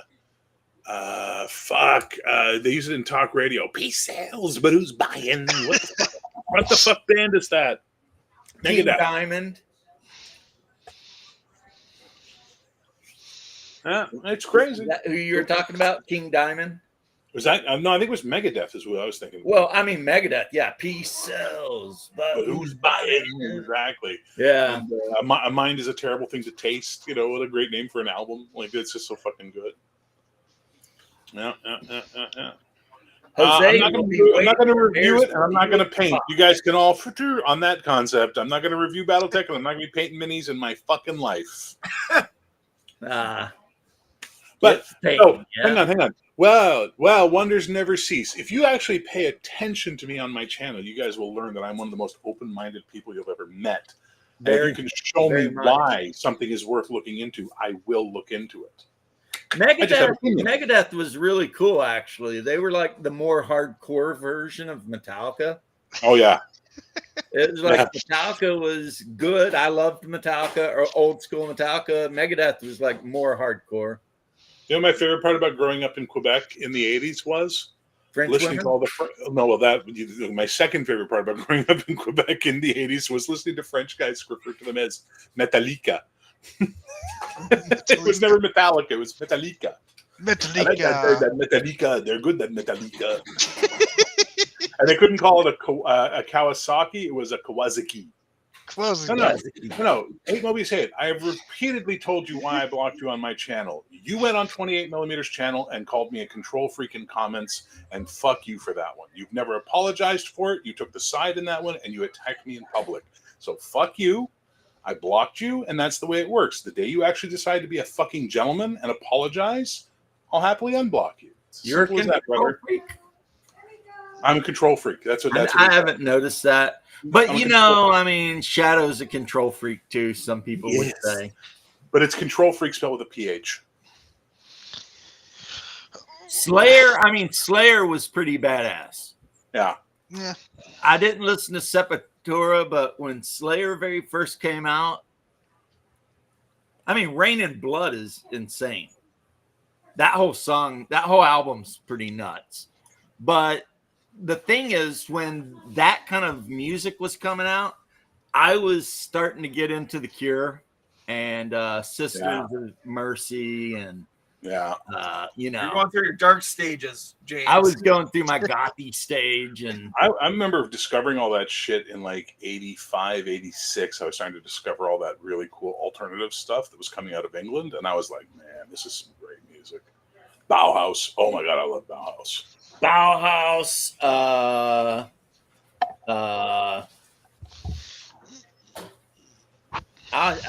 What is it? Joy Division. What's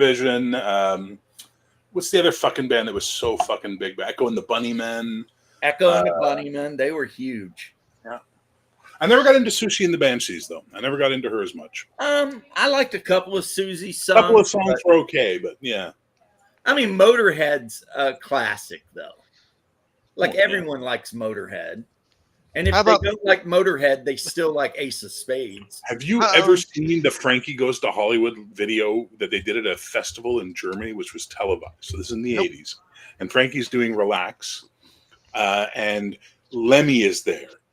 And he's hanging out with Frankie Goes to Hollywood on stage. And then at one point, this fucking smoking 80s German blonde in black lingerie comes onto stage. And she's always been hired to walk around. She's trying to, do the seductive thing with the guys. But it's fucking Frankie Goes to Hollywood. These guys have no interest in vagina, right?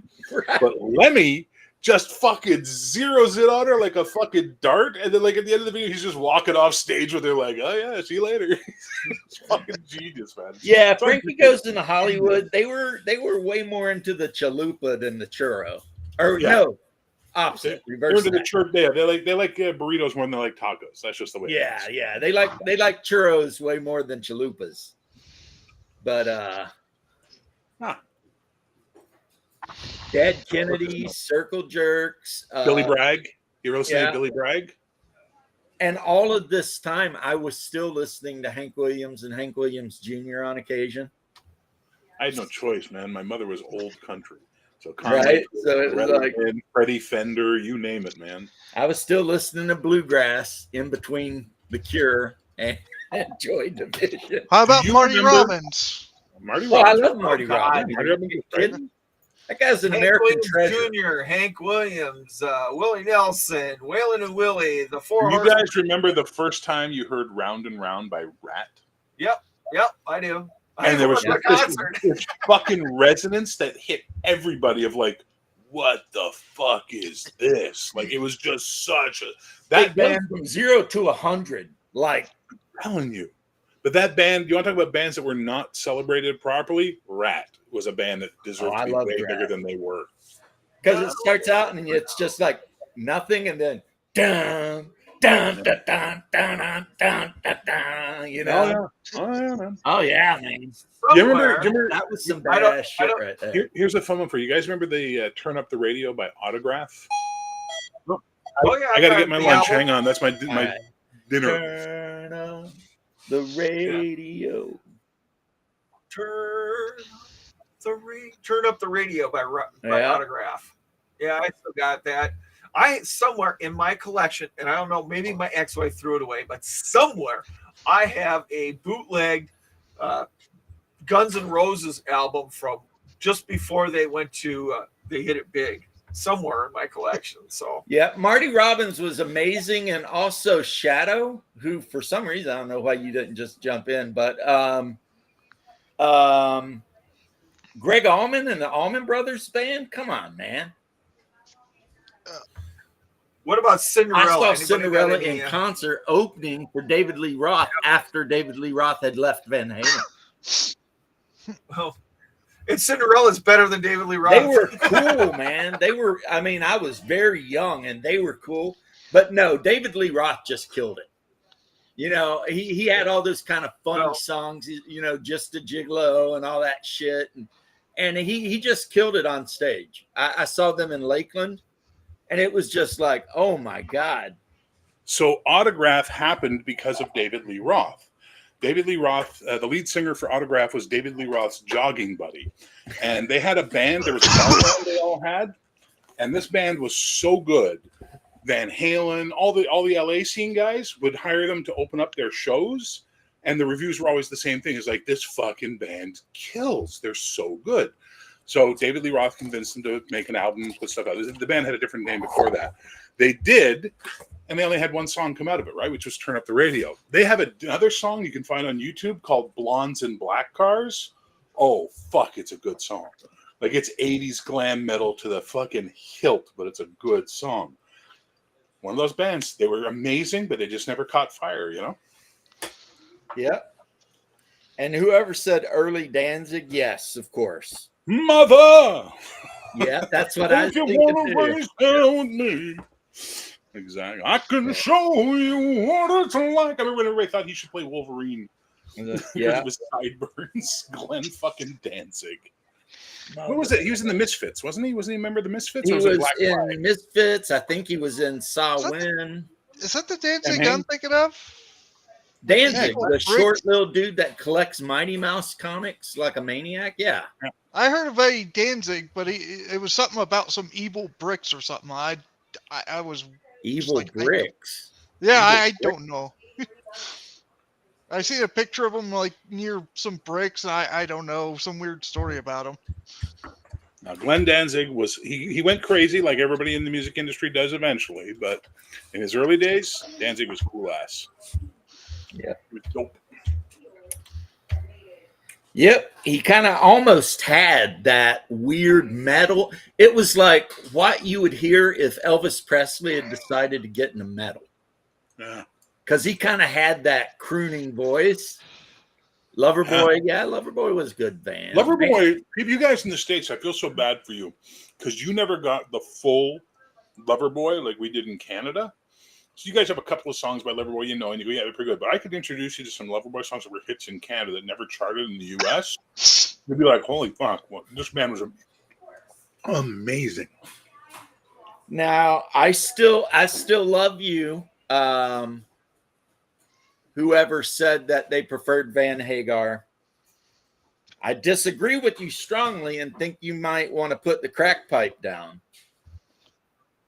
All right, then I got to put the crack pipe down because I prefer Hagar before anything else. But I've been a fan of Hagar since Bad Motor Scooter way back. Yeah, in the day, but we're you know what I'm talking saying? Hagar So, versus David Lee Roth in Van Halen. No. I'm sorry, they sold more albums. Hagar sold more albums than they did with. I David don't Lee care. Roth, Nothing so, I mean, beats 1984. I gotta By Van disagree. Listen, I gotta Sales is not an indication of quality. It never Nope. has been. It never will be. And It was 1984 Great Approach, was the one of greatest song the ever written. greatest rock albums ever made. Yeah, April's good. popularity doesn't equal quality. James, I'm just gonna just be one of those guys that says I firmly disagree with you, and I respectfully disagree with you. So So you disagree that you think Sales means good, or you disagree that you think Van Hagar was better than Van Halen? I just think it was better than Van Halen. So, But they're two completely different bands. Right. It's like comparing the Beatles and the Rolling Stones. You know what I mean? Right. They're just not the same music anymore. Yeah, they weren't. Because you went from the Van Halen with David Lee Roth doing, Hot for Teacher to Is This Love and all that shit with Hagar. right. Van Hagar has a couple of good songs, like they do. I'm not They do. going to take it away from them. They got some good songs. Right Now is a good fucking song until Pepsi turned it into a commercial. Right. But like I said, I've been a Hagar fan since Bad Oh, I Motor can't- Scooter, Montrose. I mean, I can't drive 55, man. Come on. right. Yeah. So, That- Who did old- Life's Been Good to Me? That's old school MTV right there, too. Who Right. did Life's Been Good to Me so far? Is that Hagar? No. No, Life's Been Good to Me so far is okay, now there's a mind trick right here. Walsh. My Maserati does 185. Yeah, everybody Exactly. Oh, Yeah, down yeah, at my yeah. house Yeah. was like, it's Walsh. Joe Walsh. Yeah, Walsh Yeah. is so fucking Walsh. It's another Eagles fallout. Come on. yeah. I saw him in concert too. I also saw the guy that fronted. I think I'm Foreigner. gonna have to head up here though. I'll see ya. See you All later. right. All right, lad. Happy New Year, man. Who was the guy that fronted Foreigner? Shit. I can't remember. I want to know what love is. I want you to show me. Oh, yeah. Yeah, I saw him in concert. He was really good too, just as himself. So I mean, Lou Graham, baby. Lou Graham. There you go, Graham. Lou Graham. Midnight Blue is still one Shadows of my favorite in the songs, private. baby. Yeah. Holy fuck, Shadows here. Shadows Holy here. fuck. What are we gonna do? Okay, it was Joe Walsh when he was with the Eagles. Yes, We figured that out. You're we late. figured that out. Well, you say Joe Walsh. Joe Walsh had other, stuff. The James Gang. He was, did solo stuff. So just clarify. Yeah. Yeah. Well, And Paul McCartney, I thought was better. Thank you, Don without the Beatles. Cornelius. Thank you, White Don Cornelius. So nice to Yeah. have you here. yeah, you're welcome. I mean, I thought Paul McCartney. You rang, was I better come without- calling, or you call, I come a running. And for the record, I cannot stand Foreigner. They have one good song. That's Jukebox Hero. Everything else is whiny, mediocre bullshit. Jukebox Hero is pretty good. There's a band that I'm trying to remember which band it is. It's not Foreigner, but everyone thinks the singer is this guy. But if you actually look at most of their hits, it's the other guy who's the singer, but he's not the front man. I'm trying to remember what fucking band it is. Journey's like that. Journey. Now they though. hired Come a on. new. When Journey. Early Cars. The new was guy, like the that. Filipino guy that's in Journey now is amazing as a singer. Yeah. The guy that they got, he's fucking Yeah. amazing. Life of Illusion, great album. Yeah, early Cars. A lot of the songs yeah. were actually sang by the bassist, not Yeah, Rick that's true Ocasek. too. Yeah. Yeah, especially that song, Moving in That stereo. "Drive You Home Tonight." Whatever what the hell was the name of that song? That wasn't Rick Ocasek either. Right. Drive.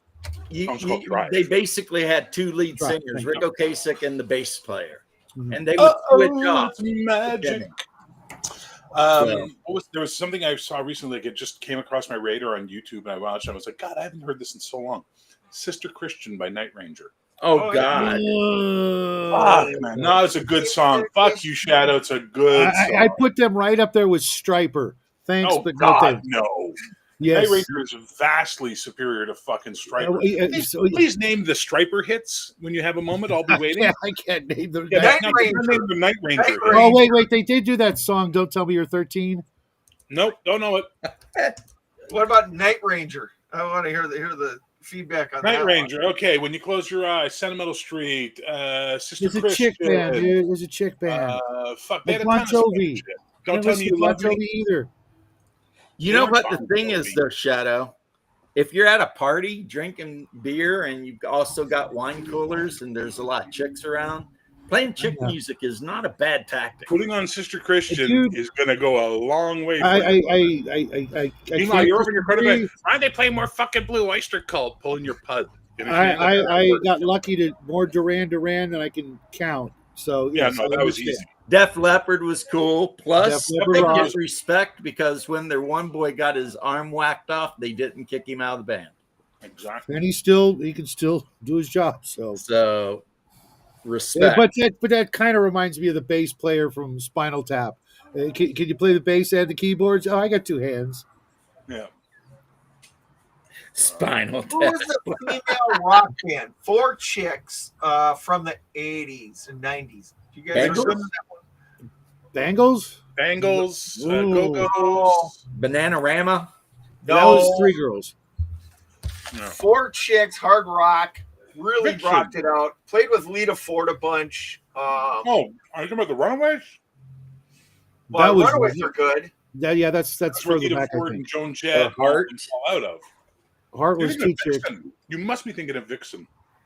Vixen, there you go. That's what it was. Vixen. Fourth time I had a What crush has- on one of those girls for the longest time. What has 9 arms sucks. Yeah, that's brutal. Def Leppard does not suck. Nope. Now, I was a bouncer in strip clubs after Hysteria came out. Let me tell you something. There are certain Def Leppard songs that when I hear, I can only see a naked woman on stage doing her slow song set or her opening set. And it's insane how many strippers use Def Leppard and the songs off Hysteria. Pour Some Sugar on Me. Yes, Woman. please. That's a You know, like it was like a insane. no-brainer. Yeah. Oh, dude. Cherry Pie. Oh, yeah. Warrant. She's my CCR is great. popping heart. Yeah, but Jose, like Bear said, back in like the mid 80s, no one gave a shit about genre. Yeah. Look, Yeah. look at a movie Just soundtrack. like, wear Do that. whatever you want. Yeah, I think Oingo Boingo proved that to all of us. Did you ever see Oingo Boingo on the Gong Show when they were the Mystic Knights of Oingo Boingo? Oingo was. Fucking hilarious. It's funny. I actually had a good friend. He's still a good friend. Pronounce them Onigo Bonigo. What's crazy is that Danny You're Elfman kidding me, went right? on to then do the soundtrack for like every movie in Hollywood. Yeah. It was like, Remember in the David, 80s, how do we you just know lived that? on MTV and we walked away from it. I mean, we just turned on the channel and that'd be our new radio for, it'd be playing and then we'd be like, all right, we're hearing these songs and What happened to MTV was a crime against humanity. of course. It well, was. part of what happened to MTV, like Bear said earlier, though, kind of was that when rap came out, instead of just playing rap in the normal rotation with everything else, they started having Yo MTV raps. Yeah. And it was like, so right then everything started like going to hell. And then you'd have Saturday night Headbangers Ball. Right. And it was just like, okay, whatever, So the death of my favorite club in Montreal, we used to go to this place called Thunderdome. Thunderdome was an alternative club. It was a great fucking club to go to. The upstairs became rap. And there was a stairwell in the dance floor. You could, back when it was all the same music, you just go up and down the stairwell between the two levels of the bar. And no one thought for a fucking hot second, we need to lock that fucking door between the two floors because we've got rap upstairs drawing this crowd, and we've got alternative downstairs drawing this crowd. And the death of that club was the night that the fight broke out, and 3 guys got stabbed, and all this shit went down. And it was just like we just sat there going, "Why the fuck did this ever have to happen?" I will never like rap. I wonder if A couple rap tracks I what, like, but overall, I can't stand If rap. somebody was going to do a study, Bear, between rap clubs and rock clubs. More people get shot in rap clubs than they do in rock clubs. You know what I mean? As a bouncer for many years, I can tell you this. I never got shot at in a rock club. Yep. Wow. Minneapolis got Hey, Jose, no worries, man. And we here in the States apparently influenced a lot of shit. Not it's just inarguable. Yeah. You're the 800-pound gorilla in media. It's basically us in England, really. Yep. When it Canada comes to in the middle. music, it's Canada in the middle going, and us. hi, here's Rush. Here's Honeymoon Suite. Oh no, Canada. Triumph, dude. I'd rather, if I'm going to get preached to, I'd rather listen to Triumph. Look, if I'm going to listen to Canadian music, I'm going to listen to Bryan Adams. Old Bryan. Oh, geez. Run to you, freaking. All right, You don't I'm like that? Cuts like a knife, and we're done. Yeah, Summer Cuts Like a 69. Knife. Summer That was 69. amazing. You listen to Summer 69, but Cuts Like a Knife, and that's it. Now, if you want some good Canadian music, I can No, send Run to some You. shit. When the fill Run to You is not a good song. Stop that. Okay. Question. Where was Greg Kinn from? The Greg Kinn Band? Yeah. I don't know. Aren't they the ones that do like Love Sucks? Yes. No, that's No, it's Jay Giles. No, thank that's you. Greg. Thank you. Oh, another great Oh band. well, yeah. You can't mention Canada without mentioning Rush. Yeah. Up until Signals, I was on board with Rush. After that, they kind of just Gregory Stanley Kinn, Baltimore, Maryland. really okay. You know, a lot of famous people that we think are Americans actually came from Canada. Partied with Motley Crue too. They were. Yeah, Gordon Gordon Lightfoot Lightfoot, is a human Yeah, I was going to treasure. say. Yes. Not just a Canadian treasure. Yes, He like exactly. elevates Who's it? above one nation. Who? Gordon Lightfoot. Man, you ever listen to the lyrics on Sundown? Yes. Oh dear God. Oh. This Ooh. nice telling black the Canadian dude, if I basically telling catch you you, trying I'm to gonna bang my fucking wife, kill I'm you. gonna You kill come you. around my house, like I'm gonna Right. kill you. He Oh, knows his wife Yes, is, you can read Raven, get that. out. he knows Get out. his wife is away, but he's Hey, all what's like, up, Doc? if I catch you, Sundown, gonna put you in the you ground, better man. take care. Oh my God, yeah, fuck. And I mean, look, we all love the record of the Edmund Fitzgerald. If you could read my mind, all that shit. you Dude, that's great could music. read my mind. Raven, you better get in here. There's only one spot left. Nickelback, I love Nickelback. Ew. I absolutely love Nickelback. I don't give a shit what anyone says. How You Remind Me is a freaking banger. We can still be friends. Yeah. I'm sorry. I mean, I like them. Hey, no, listen, the broken clock's right twice a day. We'll just when you come to Dave Con, James, I'll just stay in the room with one of my sons that loves Nickelback too. It just no I mean, thanks. yeah, Nickelback is a great band. It's like, Not a fan. it seems Not to a me fan. like people hate them just because at some point it become cool to hate them. No, I hate them because they suck. There is the sucking. Well, I'm not going to pull a dick and start talking about We're spells, speaking of numbers, a and shit, different story. Shut Bad the fuck taste. up. Yeah, right? okay. And the problem is it's 'Cause Chad we all Kroger, right? wanna That's be the lead big singer is rock Chad Kroger. stars. You know, right? Lead Having singer is 17 Chad houses Kroger, and right? all that shit's great. Nickelback, am I wrong? Can someone clarify for me who the fucking lead singer of Nickelback is? It's Chad Kroger, right? I think so. He's He got looks hair like- that looks like ramen noodles. He looks like a douche. He looks like that asshole that you keep your female friends away from. what I mean? Reminds me of the singer from Spin Doctors. Oh my God! 1, 2. They just found some homeless guy. Okay, And we're now Who worked leaving for the freaking 80s crack. and getting into what I like to call the fucking desert of the 90s. Please. Pearl Jam and all those just douchey bands. Just, I'm so glad I didn't have a 80s, radio we during had the a 90s. shit ton of good Tom Petty. Yep. Oh, 90s Creed. too. Lump them in there with them. Yes. And what's funny is my sister hated Tom Petty. So anytime she'd come around, if I was playing any song that she didn't like, she'd always be like, "Are you listening to Tom Petty?" Tom Petty, Like, you Tom know Petty that was ain't a Tom Petty. national treasure But as that well. was just her thing. Tom Petty was That's amazing. as bad as me hating Stuff with Genesis Tom Petty. and the Doors. I hate Genesis, Phil Collins, and the Doors. It kind of was a good song, but they just had that just freaking It got absolute. overplayed though. Yeah. Fuck. Right.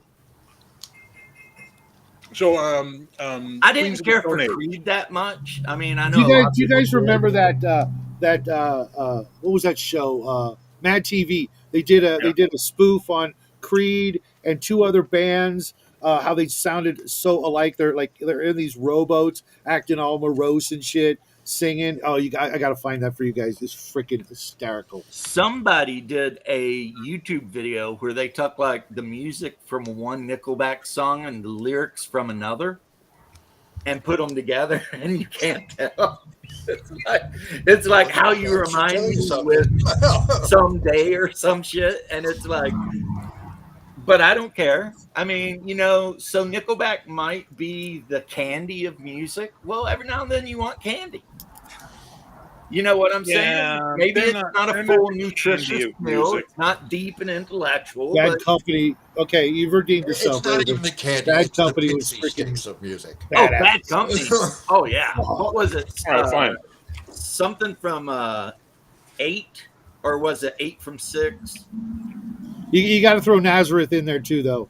That whole Right. album, it was like their greatest hits album. It was like 8 from 6 or some shit like that.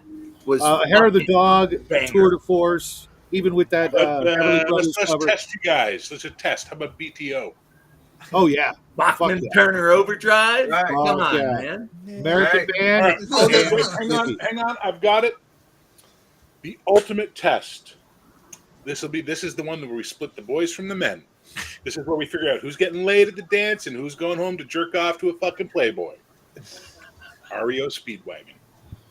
Uh, Yeah. no. I know. That reaction is the reaction you expect.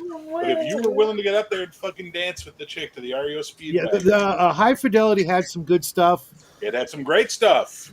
but what was it, Kevin Cronin or whatever his name was? I just like. I don't care. REO Speedwagon was badass. Okay, what about Thin I Lizzy? got up and dance on the girls no matter Thin what. Lizzy was good. Thin Lizzy was badass. Most of their best Boys are stuff back never in got on the radio. town. Whiskey in a jar. Oh. Freaking, they did all kinds of shit. They were good.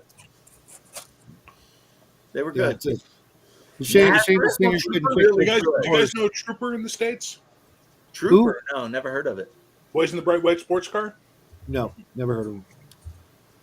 Oh my god, that is one of the most rockin' Canadian tunes from that era. Like, it's fucking insane, man. Nazareth Love Hurts is one of like, That's an Everly Brothers remake. I know, but it's like, it's just a kick-ass ballad that, Like I said, Hair of the Oh, Dog is Mr. Anderson, I was in grade 8, I think, when that happened. I'm old. Hair of the Dog was one of the most freaking yeah. hardcore albums of its time. Oh, Raven is saying that REO was lame. Oh, Yeah, but the Raven's also a witch, so Oh, Raven, there's still one spot left. Come on, Raven. It's Your New title Year's. right here and now. It's like she's like them's fighting words. I'm fighting. She's gonna put a spell on you, bro. Just be careful. You guys ever listen to Marshall Tucker Lee Band, I Aaron? can get on board with them. You guys ever listen to Lee Aaron? Mm-mm. She was like the Canadian Lita Ford. She has that song Metal Queen, which is pretty fucking good. I can't place it. Okay, what about? I'm gonna go way back for you guys. What about Atlanta Rhythm Section? Yeah, I listen to them. Yeah, they're okay. Yeah, I met them one time. They were like decades older than me, but Listen, California, if all your music choices are going to be so you can tell us a story of how you hung out with a band, stop now.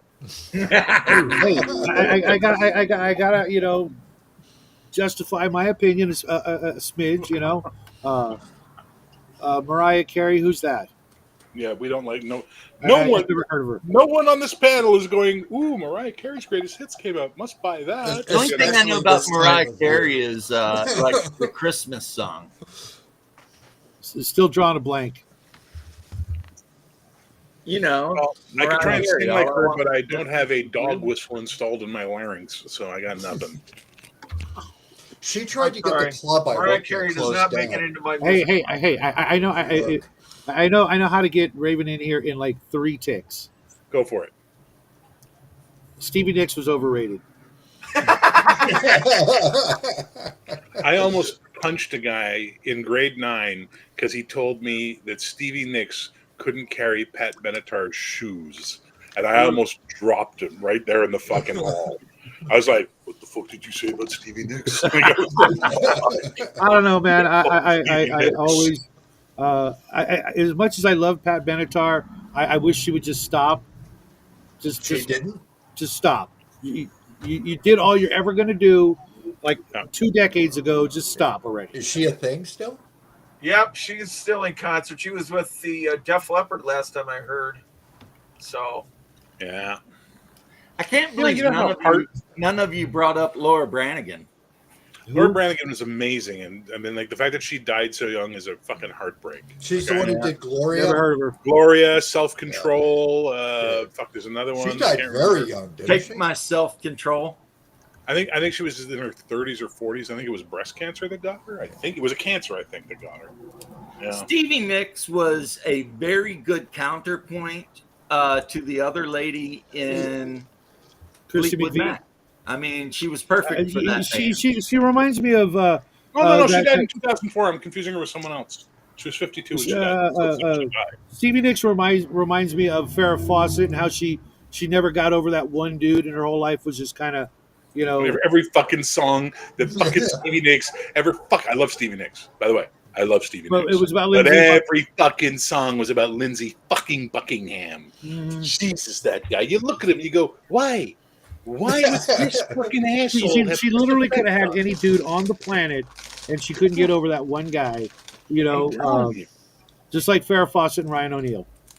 Okay, all right. Here's one for you. Now this will really be like I think this is a fucking field breaker for some of us. Kate Bush. Oh I yeah, Oh, love fuck Kate yeah. Bush. Yeah. I love Oh Kate fuck Bush. yeah! running up that She's a hill. weirdo. She's a weirdo. And, Don't yeah, get me weird wrong. as fuck, but hot. Lady Yeah, Gaga Jesus can only dream Christ. of being that batshit crazy. Oh my god. Yeah. Who's Kate Bush this is Lady like- Gaga you speak of? Yeah, Kate Bush is really good, and there's a girl out there, Meg Myers, who does a remake of Running Up That Hill. That's Okay. even better than the original, in my opinion. That's hard to imagine. No, the one Hey, by what's up, Placebo. Jim Cody? Long time no see, Placebo man. did. Hey, Cody. Placebo did a cover of it. It's fucking amazing. And speaking of Stevie Nicks, Shakira should stop trying to imitate her because it's not. It's just a waste of time. Cody, get your ass in here. We're talking music, man. Come on. Oh, it's a race. Is Raven going to beat Cody to Raven's this? not coming. Raven's right now trying to power up the raccoon generator. Come on. Battle of the Planets was great, yes, but we are talking music, unless that's a band I've never heard of. Love Battle of the Planets. Battle of Chief the Planets Morse. was fan-fucking-tastic. And then when I finally got to watch Science Ninja Team Gatchaman years later, I was like, wow, they really changed a lot for the American market, didn't they? Yeah, they they really did. changed a lot.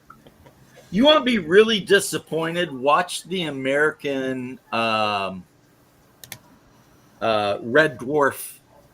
Oh God! I Oh my God! I The seen first it. one was really bad. The first pilot was awful. The second one they did with Terry Farrell as the cat from DS9, Jadzia Dax, Really? isn't bad. See, I didn't I see remember the that. first. one. I only seen the first It's not one, I great, but it's not bad. The first one they did, the first pilot was awful. think. And Jeff, I'm actually working on creating a Battle of the Planets campaign in the new year, or at least playing it with another GM who might run. James, throw up the link. Throw up the link so Raven can get in here or Cody can get in here because you haven't thrown up the link in a while.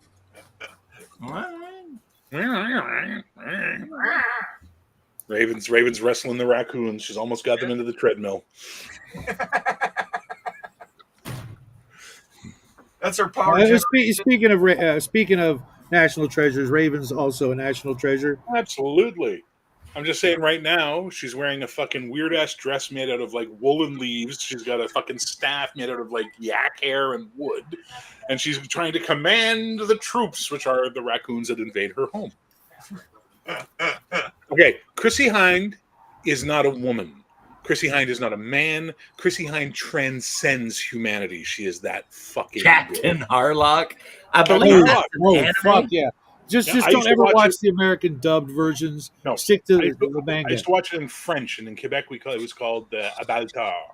And we used to I used to have shit out of that. the VHS cassette of it, and all my friends just nicknamed him Cape Man because it was just nothing but cape or cloak and hood or whatever the fuck. I love Captain Harlock.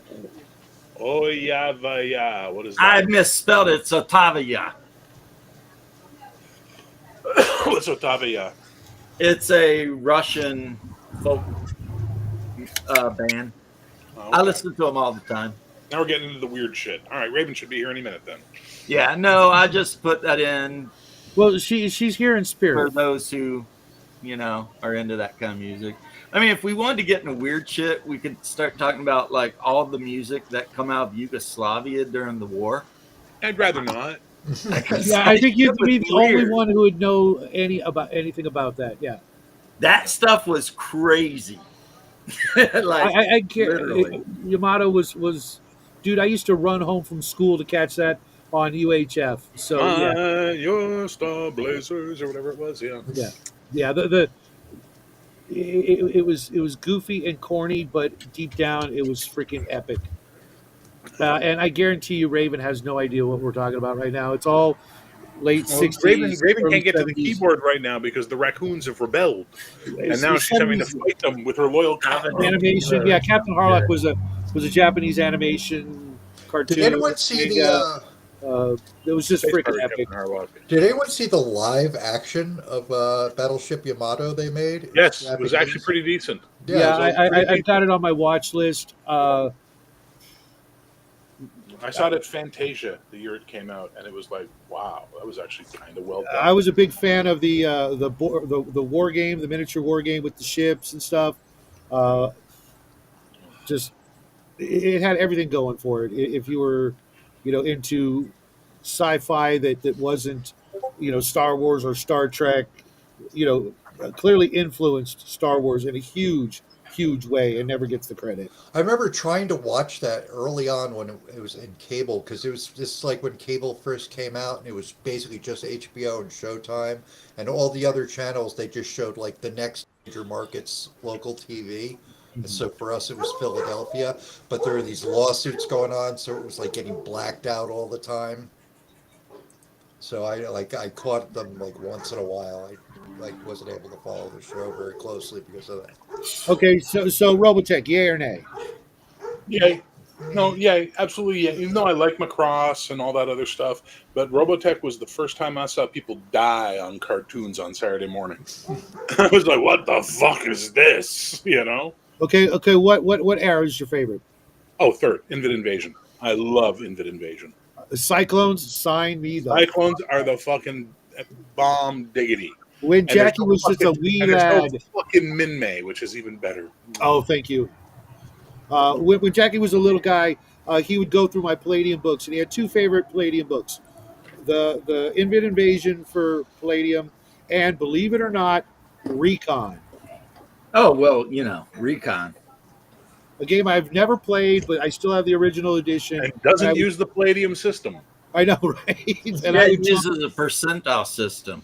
I would jump into that game in a freaking heartbeat. See, I do have an Invid Commander suit.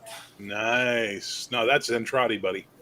Oh, that's Zentradi? That's Zentradi. Okay. That's not Invid. Yeah, That's I about picked up, Marauder, isn't it? In, It's actually a Battlefield? Marauder 3R, Yeah. but, I picked up the Robotech Kickstarter after the debacle that was that Kickstarter, the legendary worst Kickstarter of all time, for like $25 for Miniature Market. This gigantic freaking box full of freaking microscopic little freaking model kits of everything you could ever want to play that game, and it's the still only good no. news I have for you is that the Warhammer one. What's it called? The Thunder, whatever. A couple of those Robotech miniatures are close enough in scale that you can use them in Battletech. Okay. I guess this But is where most I'll say of them goodnight. are not. I guess we're heading down this road now, so I'll just bid you all a happy new year. And go do something like, I don't know. I got a ball peen hammer around here somewhere. I can just bang it into my head a few times. I don't want everybody to Don't worry, Bear. I'm with you on that one. I don't have any fucking of that nonsense. Battletech. Here we go. I was Fucking just letting him know they're not a waste. You can at least use them in Battletech. Nausicaa and the Valley of the Wind was good. I Never like seen it. Never seen it. It's Heard a pretty lot good. about it. What Akira. about Robot Carnival? Was that Robot is it- Carnival's awesome. Just for the feudal Japan, the sequence of feudal Japanese mechs fighting each other, where they're running up and down the ladders and fucking firing cannons and shit. Like, that's an amazing sequence. I only saw it once, and I loved everything I saw. Well, you guys know what anime I watch like on a fairly regularly basis. Legend of the Overfiend? Nope. Bastard. Oh, Supernatural dude, I have a City? similar horror Just story. that- I lost all my 40K, 40 plus tanks in a garage fire. Thank God my books were in a different building at the time. James, are you talking about one that has That is a sad goblins in it? Grave What are of you the talking about, Fireflies is really sad. You don't want to watch that unless you want to cry. James, what's the fucking anime you watch on a regular basis? Berserk, Berserk. the Berserk Golden was Age. good. Golden I am Age the series. one guy. I am the one fucking guy who will watch any version of Berserk and enjoy it. Yep, Like, everybody's shitting on the last two that they did. There's too much CGI. Fuck off. It was still great. it was still It was still good. better than 90% of the shit out there. I And like there's the You know what the Berserk biggest was hard letdown in to anime in the finish. last 10 years for me has been Goblin Slayer Season 2. Oh, Goblin Slayer's pretty Goblin Slayer good. Season 1 was amazing. The movie they did, The Sword Crown or whatever the hell it was called, was amazing. And then Season 2 comes out and it's just like, what the fuck is this shit? Is this real Goblin Slayer or the abridged? Real Goblin Slayer. I've The never Goblin seen Slayer- that. I'm gonna have to brave the high seas to Yeah. find some of this stuff, guys. Dude, you got to see the real Goblin Slayer before you can appreciate Goblin Slayer abridged. Yeah, you watch Goblin Slayer, then you watch Goblin Slayer Abridged. And the jokes It'll hit. give you a whole new respect for the whole. Anybody, Oh, yeah. You will anybody have watch so the, much respect for Goblin Slayer abridged, by the way, because of how they do it. Anybody it's watch really The good. Outpost on Amazon? No, Outpost? Sort of a D&D-ish TV show. It ran for 4 seasons. Poor Yeah. Vic, man. He's sitting up here. We're all nerding out about anime, and Vic's like me when you guys talk about BattleTech. He's just like, what the fuck is this shit? Okay. Full Metal. What do you guys think? Full Metal Alchemist, I watched the first series. That's 50 hours of my fucking life I'm never getting back. And everybody says, no, you got to watch the second series because it's more closer to the manga. I'm like, I'm not fucking dedicating more time to this horse shit. Fuck you. No. You'd sooner sign up for One Piece, right? I'd sooner go to a Nickelback concert. you're from Canada. I thought that you guys were like beholden to back up your boys. Nope. We back up our good boys, not our bad boys. Those guys are good boys. We send our bad boys to you. Take care, Mr. Anderson. Mr. Anderson, Happy New Year. I got to put the stakes on in a bit myself. Actually, yeah, this is probably a good time to go ahead and break it up. It's been a couple hours, and people. Sorry, Raven, you had your chance. Yeah. I'll be streaming later, guys. If anybody wants to stop by, I'm going to start streaming probably around Nice. 8 or 9 Eastern. I haven't decided yet, and I'm going to carry through if I can until 3 in the morning. so I can What time? What time, Bear? About 8 or 9 Eastern. So about Okay, 5 'cause this- short time. This is going bye-bye I'll be tonight. about- Oh, nice. Good Yeah, for I'm you. getting rid of this food cracker. R2D2 is not happy. All right, someone needs to change their fucking ringtone or put their phone on silent. What the fuck? So I just got details left on these Black Tide Chosen, and they are just basing. But anyway, peace and love, guys. I'll catch you later. Peace, Happy love, New and Year, geek